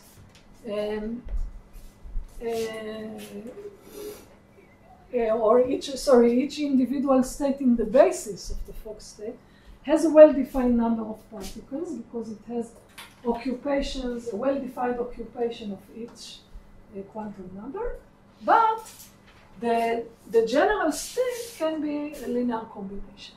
Okay, so and it is a Hilbert space, and the states should be defined in such a way that they will be normalized. So it will be an orthonormal basis, just like you know from single particle quantum mechanics. But once again, it bears information just on the occupations, and I'm claiming that's all we need. Okay? For most things. All right. Now, but then how do I, this is very implicit. Okay, I told you, look, I can define a basis of states that are defined by occupations, but how do I create them? How do I write it in a more concrete way that will allow me to do some calculations? Okay? Because just writing this, you cannot tell me what is the overlap of this state with a state, I don't know, with one more particle. Or, I mean, you know that it actually should be zero if they are orthonormal, but why? But if I want to, I don't know, even calculate occupation, expectation value of the number operator, I don't know how to do it because it's too implicit. But I already have a prescription how to create such a state. We saw it all over the first hour of today, right?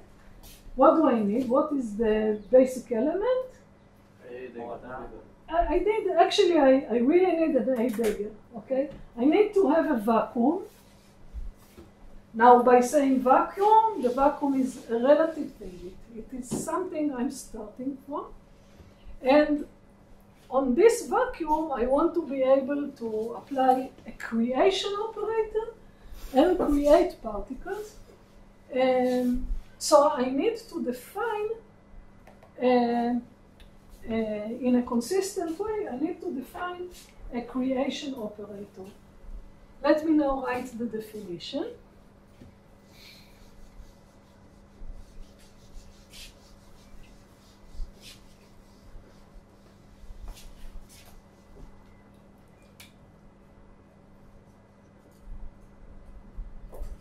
And bear in mind that we want to describe fermions as well. We already know what is the answer for bosons, right?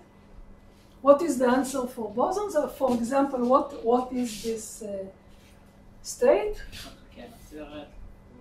Yes, in fact, it's for bosons, it's something like a product over all the i's of 1 over square root of ni factorial times ai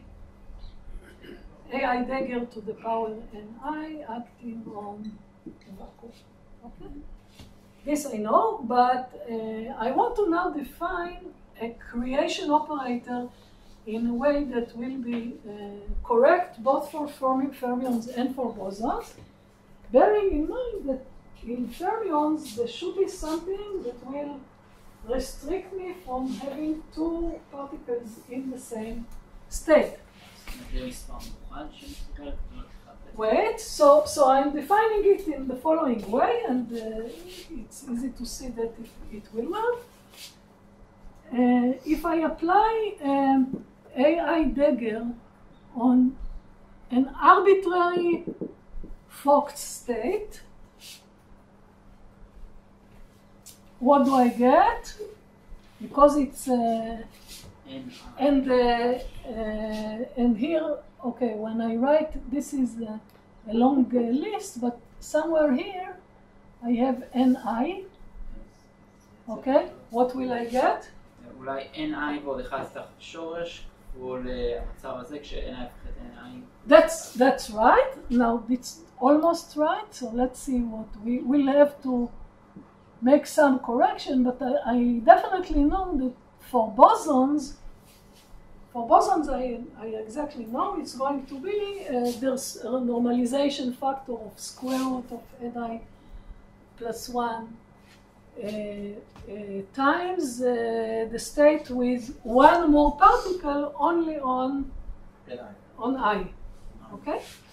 So, but I'm claiming, it is of course true, so I'll have everything is the same, except now in the position I have ni plus 1.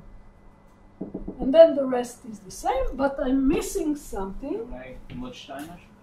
No, wait. So I want to write it in a way that will be definition good for both types of statistics. So here I put an index zeta that I will soon explain. And I also put here a factor of zeta to the power Si, where Si,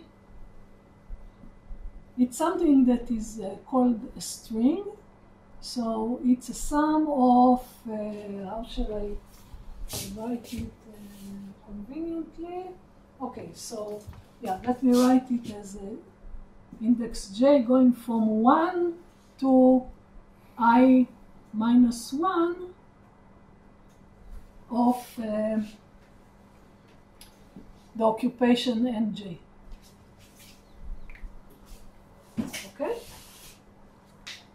So, what can I say about this factor? First of all, I want something, and soon I will define also what is ni of zeta, but I already tell you that for bosons it's simply ni. For bosons, this will give me what? 1 to some power, so it's just 1. Okay? So I will basically return to the same state, but what happens for fermions? For fermions, I get here a factor that is just a sign. Ultimately, it's just a sign because it's -1 to some power. And this power depends on the occupations of all the neighbors starting from the beginning of the chain. Okay? Now, I could define it differently, and as long as it's consistent, it doesn't matter. There is a lot of freedom in choosing this. Why there is a freedom? Because a wave function is always defined up to some global phase, right? So, but when does this factor become important? Of course, if I have one state, it has no physical meaning, it's just a constant phase. When is it important? When I apply two such operators, one after another, then it matters because after I already occupied one state, something may happen, okay? So this factor becomes non-trivial when I'm applying AI dagger and AI +1 dagger, that's it, okay? So this expression is called a string because it's like counting how many states I put in the lower state, so to speak, okay? All right, now what is Ni zeta? So for zeta equal 1, which is bosons, it's just Ni. For zeta equals -1, what is it going to be? 0. It's going to be not 0. Oh, Ni is -1. Exactly. So so actually I want to define it as Ni mod 2. Okay, so if Ni is 1, okay, if Ni is 1, sorry, what, that's not what I,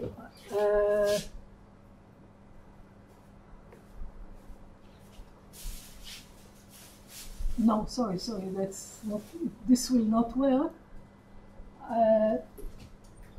Let me put the zeta here.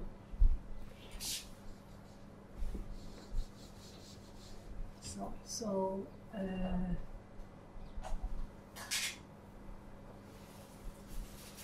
is that right? Oh, it's okay. What to do it for is okay. No, I think it's actually, yeah, sorry, it's fine. So,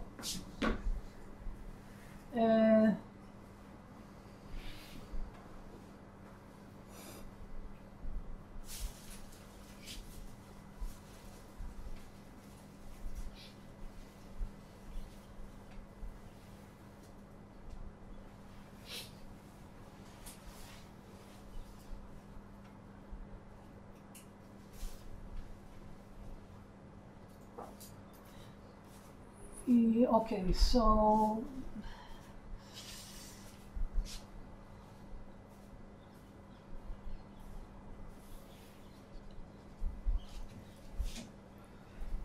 let me write it like this. So yeah, so that's right. So Ni is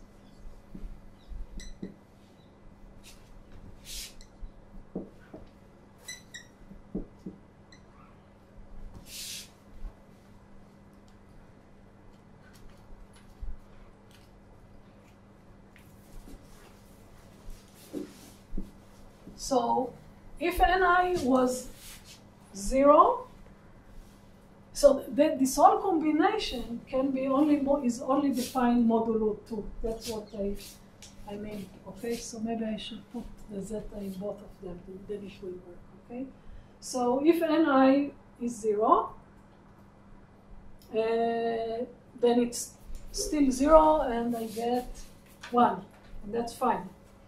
If ni was 1, then 1 plus 1 gives me 2, but modulo 2 it's 0. Okay?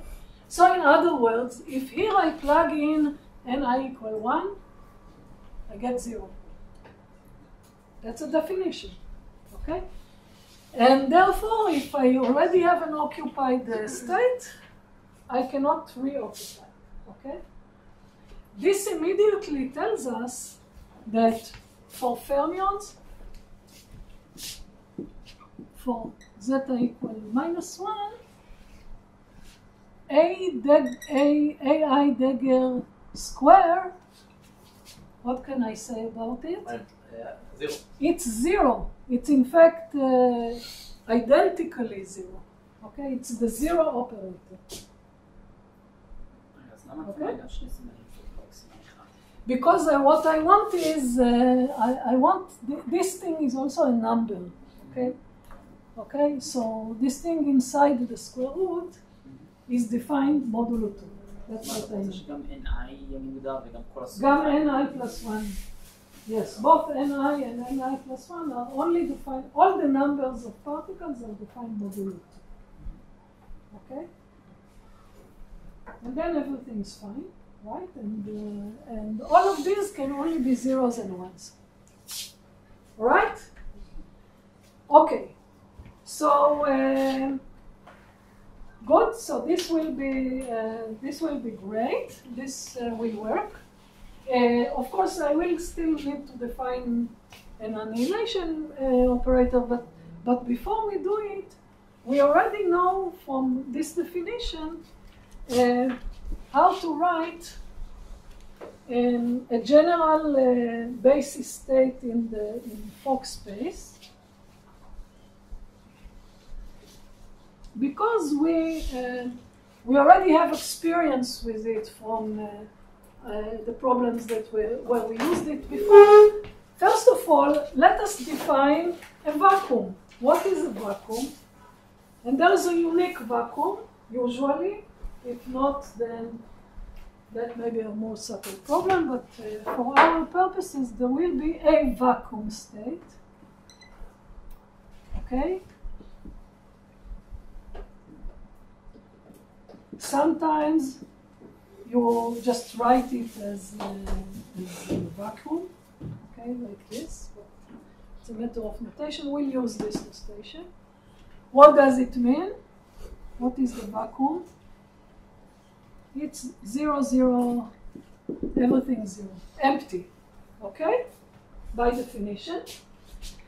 And then to create any state in Fock space, any of the bases, we just have to apply the A daggers, as many as we like, to get occupations. So the most general state, N1, N2, and blah, will be given by a product over all the quantum states, 1 over square root ni factorial, AI dagger applied ni times over the vacuum.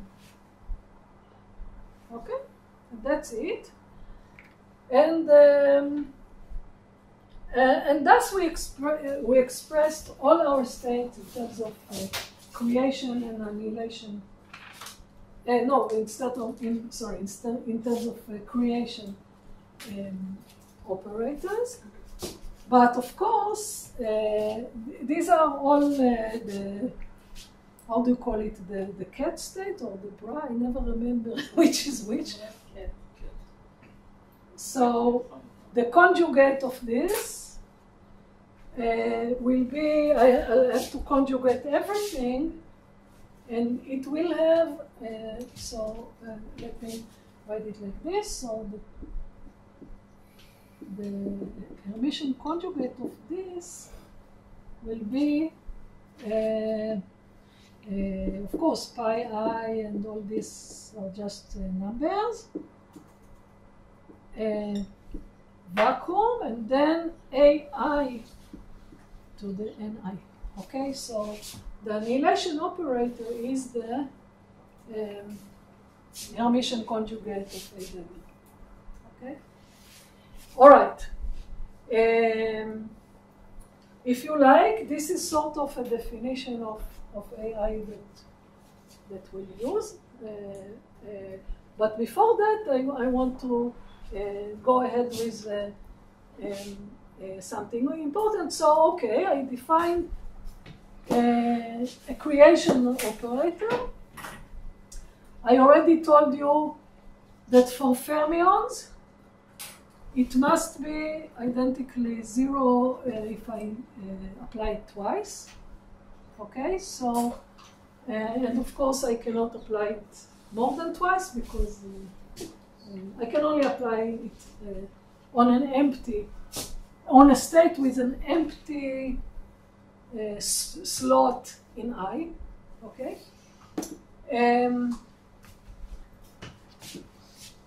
But I want to be able to write a formal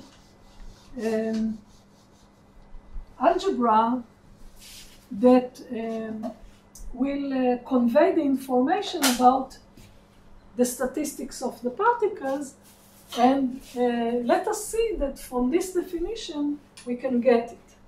So this is a definition of one application of AI dagger. What happens if I now apply,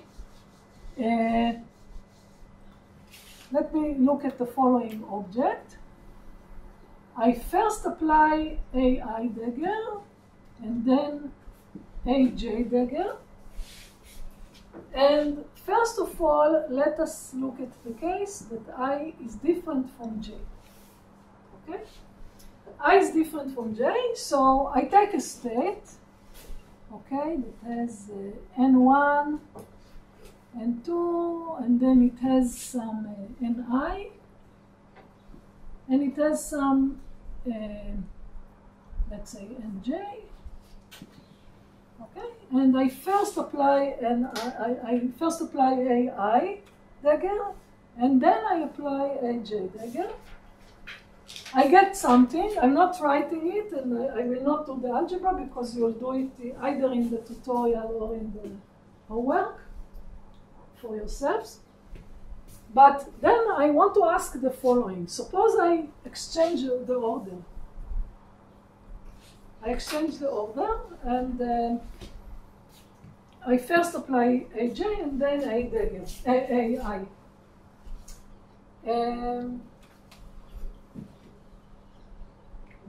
What will I get? So if you look at the definition, you can convince yourself that this is given by zeta times the exchanged operation. Okay?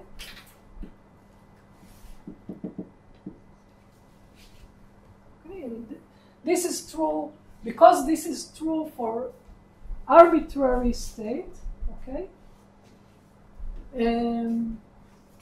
This identity is an operator identity, okay? So I want to emphasize it. Everything we prove for an operator, if you prove that it acts in some way on some state, which is arbitrary, then this identity is always true. It's an operator identity, okay? So I proved that this equals this, where zeta for fermions is -1, okay? What does it mean? It means that if I move this to the other side of the equation, I can claim that AJ dagger, AI dagger, minus zeta, AI dagger, AJ dagger, is 0. Right?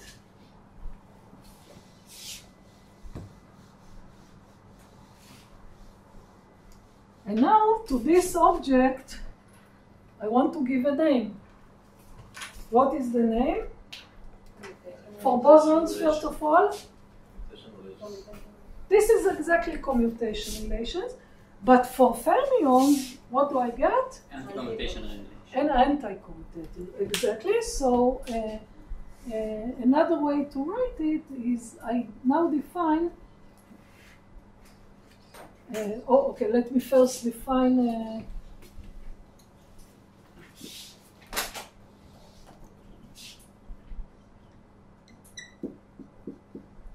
This is a definition for any operators A and B, any two operators.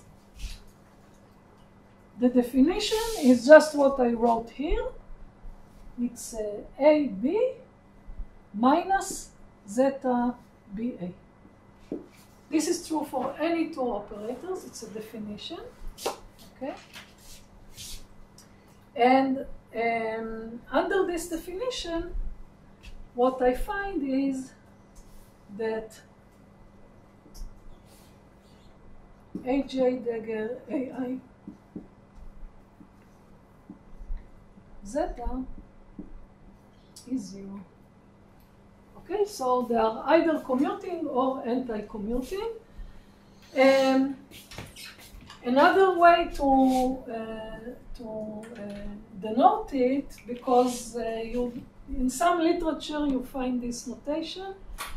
More commonly, you find two different objects or two different notations for fermions and bosons. So for zeta equal +1 for bosons, this is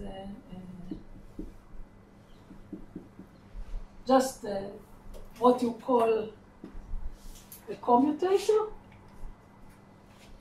a regular commutator. For zeta equals -1, we denote it with a curly bracket. Okay? Okay, so these commutators for, and remember, all I did here is for I different from J. For I different from J, for bosons I get the commutator is 0. For fermions, the anti-commutator is 0. And the question is, what happens if I equals J? Let's check the case I equals J. So let's first check it for bosons. For bosons, I equal J is like AI dagger commutator with itself. But this is trivially 0, right? Just the same operator. So it's okay, check. What about fermions? Right, so for fermions I get let me write it explicitly. The anti-commutator is twice what? AI dagger squared, right? But what is this? It's 0, because of what we said before, that the way we define the creation operator, it cannot act twice, okay? So therefore, it's fine to write it like this, whether J is equal to I or whether J is different, okay? So altogether, these commutators or anti-commutators are for any ij. Okay? Now, what can we say about the commutator or anti-commutator of the annihilation operator? Which we still don't have a direct definition for, but we already know that it must be the Hermitian conjugate. But from these equations, what can you say about it? It's also 0, right? Because it's just a conjugate of the two sides. That's right. That's right. So these commutators are also true for A and A. Okay? And let me put it here, the zeta. So it's both for fermions and bosons. It's true for either annihilation or creation. Okay. Good, so we made progress, except that we're still missing a piece. Remember, from the harmonic oscillator and the phonons and stuff, we need another very, very important building block in the algebra. So all these commutators are 0. What will be non-zero? AJ and AJ dagger. That's right. So for that we do need an explicit definition for the annihilation operator. Okay, so let me do it in the following way. I'm leaving this here, and this we can erase already.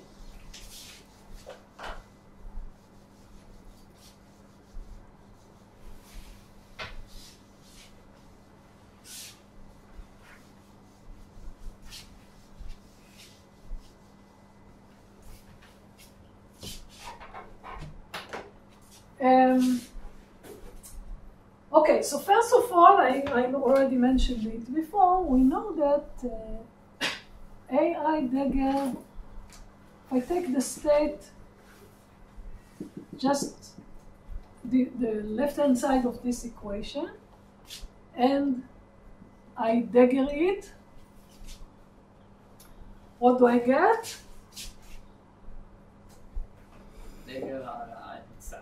I get state ny, just the conjugate of this state, and ai, right? That's what I get. Okay. Now, if I want to get a definition of an operator, one way of looking at it is to check all its matrix elements. Okay, of course, I cannot check all its matrix elements. I can check a representative matrix, a general matrix element, and from this I can deduce what must be the definition of the operator. So I want to look, in order to get a matrix element, I need to take a brass state and sandwich it with some cat state. And the way I do it is the following. I'll look at the matrix element of N1 and 2 this state with a state defined by applying AI dagger on N1 prime, N2 prime, okay? So it's a different state. It's an arbitrary different state with different occupations. Okay. Now what will I get? I already know what this is doing. What is it doing? Delta NN1. Right, so what it's doing up to a factor, which I'll let me write down the factor, up to a factor of ni prime, okay, because it's acting on the prime. Up to a factor of ni prime,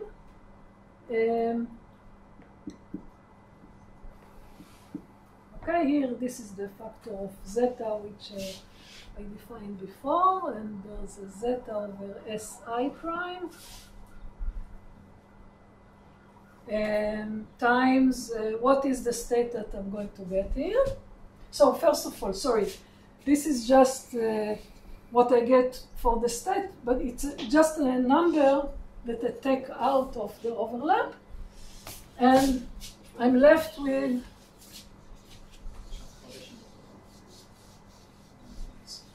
I have to erase this, and now I get the overlap of the set of n1 and 2 blah blah blah with what? With ny prime, n2 prime, but ni prime plus 1, right? Okay. Now, what is this? Orthogonality. From the orthogonality, it's just a product of deltas, right? So it's going to be non-zero only provided that I have a delta of n1, n1 prime, delta n1, n2 prime, and then I have a delta of, here in the slot I have some ni. So it's a delta of ni with ni prime plus 1, okay? And it's just there, so it's only if all these deltas are satisfied, then I get here 1, and it's multiplied by some factor, okay? And now this is one way of looking at this state. However, I also know that now the identity I wrote here is already for numbers, not for operators. And this is generally a complex number, let's say. It can be real, actually. It may, according to our definitions, it will always be real, but up to a sign, it's okay. I can always look at its complex conjugate. Okay, it's a number. What is the complex conjugate of a matrix element? Yeah, so I can. So first of all, one way of defining it before I know is just switching the bra and the cat, right? But if I write it using the left-hand side notation, what is it? It's if not. So now what I'm doing is I put a star here. Okay, let me do it a little more carefully. Keep losing my sorry.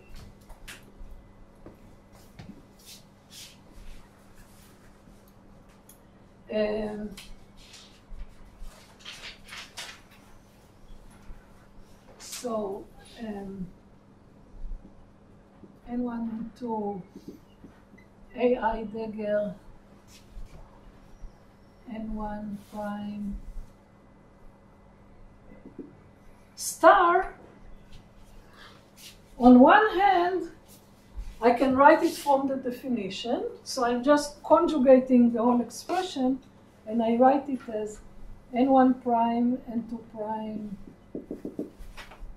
Then the operator AI dagger turns into AI, and this turns into, okay? This is just by taking the conjugate. But on the other hand, I know what is the original matrix element. I have here an expression for it. What is the star? What is the complex conjugate of this expression? So this is just 1 or 0. It's real. This factor is real. This factor is also real, right? It's just minus sign to some power, or plus or minus 1. It's just a number, a real number. Okay? So this whole thing is, it's a real number. And therefore, the complex conjugate equals to itself. Okay? So I can now write it. Okay, and remember this is just the product of deltas. Okay, I'm rewriting it quickly. And then there's a delta of ni and ni prime plus 1. Okay? And this equals to what I just wrote times this factor, right?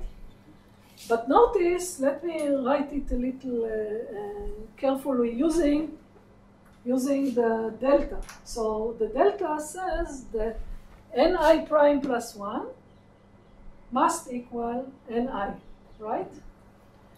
So this is equal to ni to the power half. I don't write the index zeta, but keep in mind that that's what it means, okay? And then it has this zeta to the si prime, but once again, because let's see. So S prime is the sum of the nj prime, and all the primes are the same as the non-prime, right? Because all the deltas except ni equals ni prime plus 1. Okay? So what is the difference? Let me just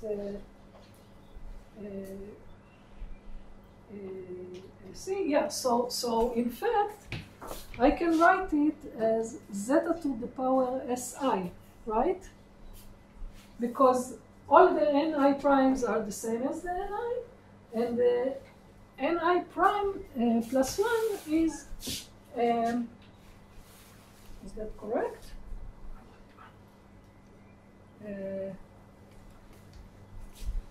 Something.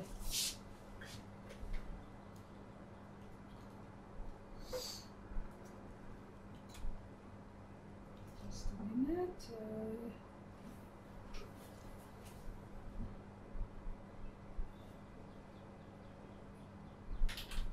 No, it's not correct what I'm saying. Wait, right? So it's.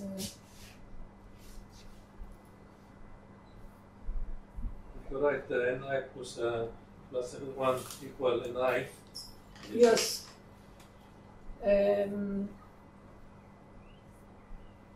So it's actually, there is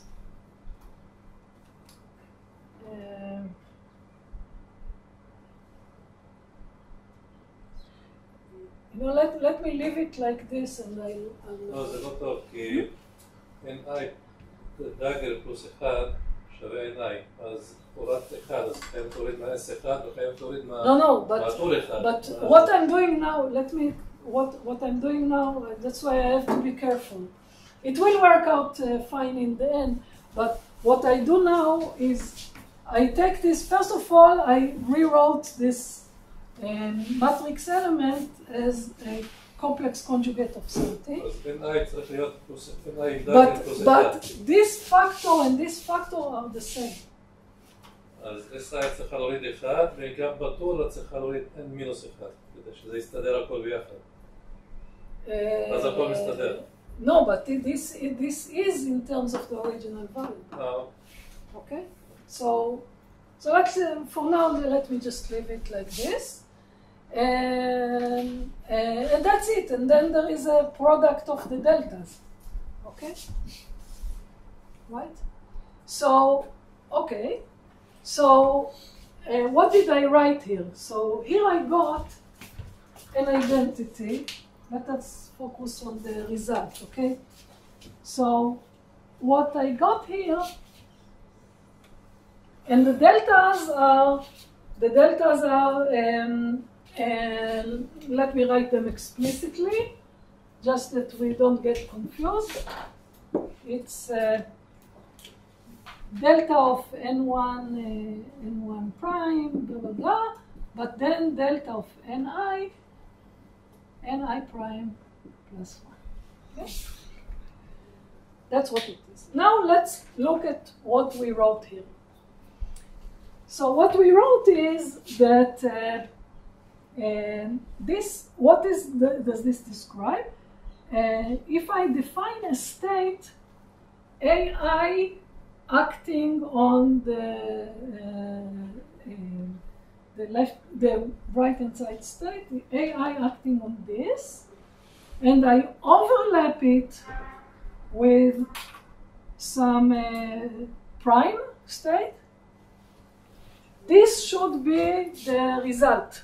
This should be the final result, okay?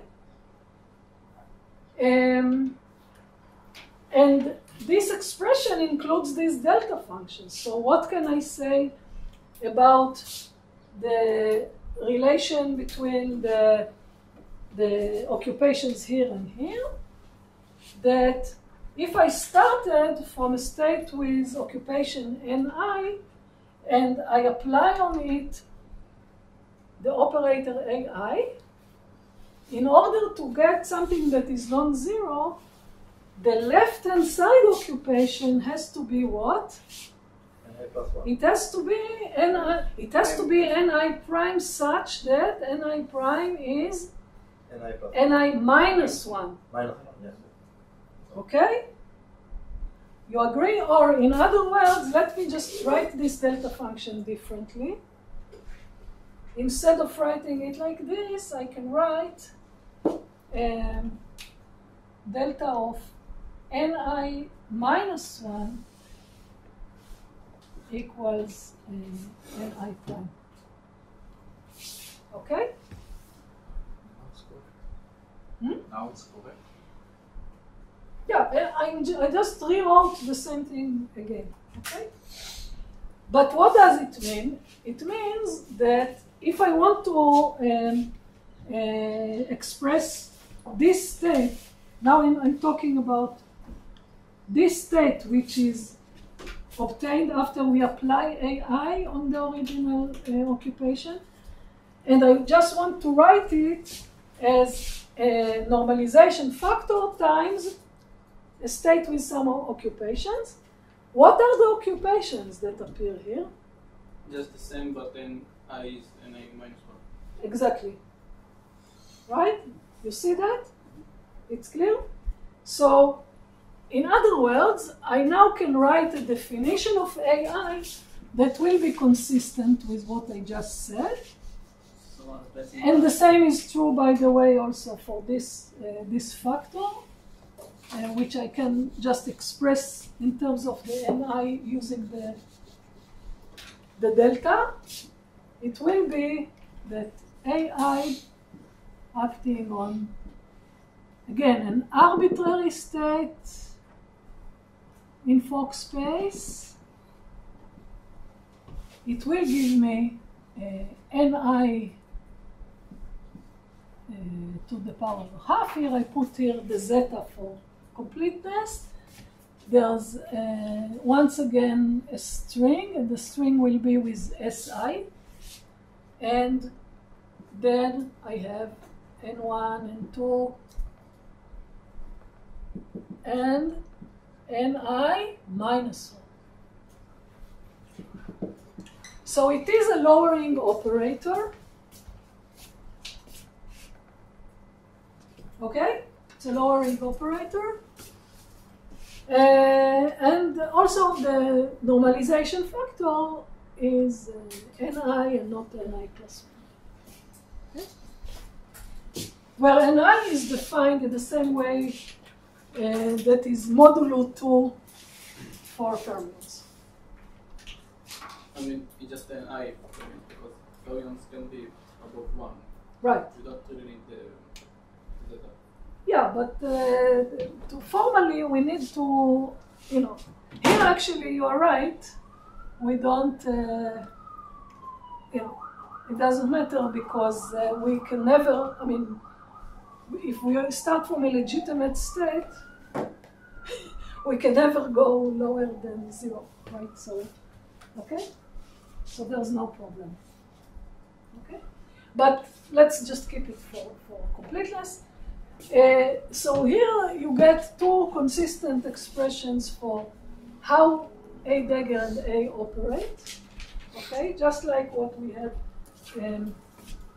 for the harmonic oscillator and the usual problems, except it's now generalized for fermions as well.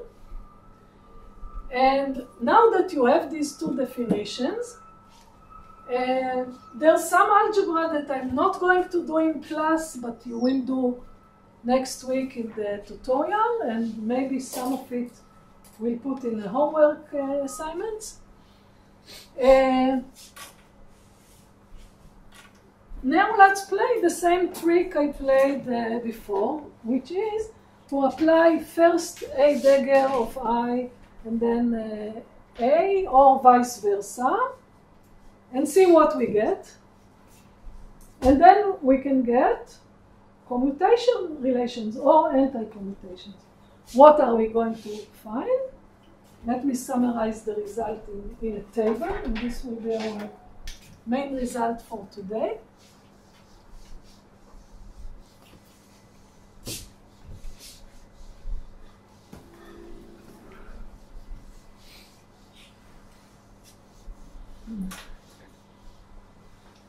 Sorry, that was a little technical.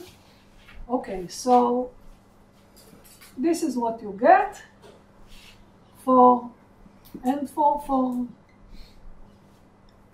completeness, let me explicitly write bosons and fermions. For bosons, you get that AI, AJ,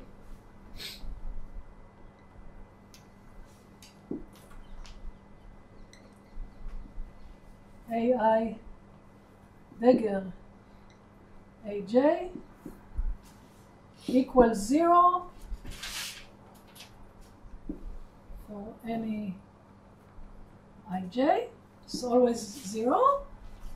And AI AJ dagger equals what?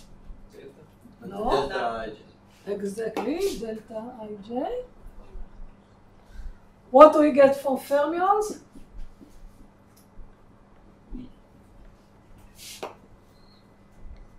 So for fermions, basically you get exactly the same, but with curly brackets, anti-commutations. So this equals 0, and the anti-commutator of AI AJ dagger equals delta IJ. Okay? These are the main rules of the algebra. Let's put this in a big frame.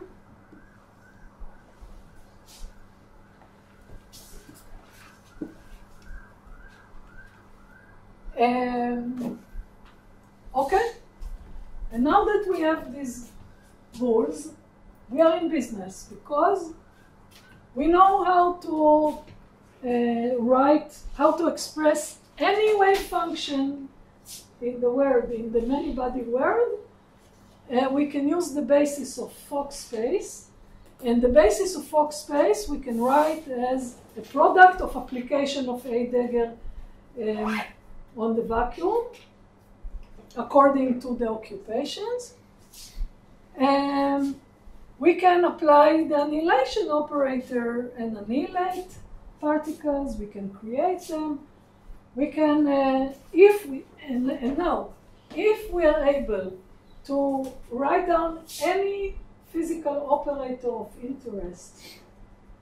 Using A's and A daggers, then we can calculate any matrix element, any expectation value, anything we're interested in studying, and then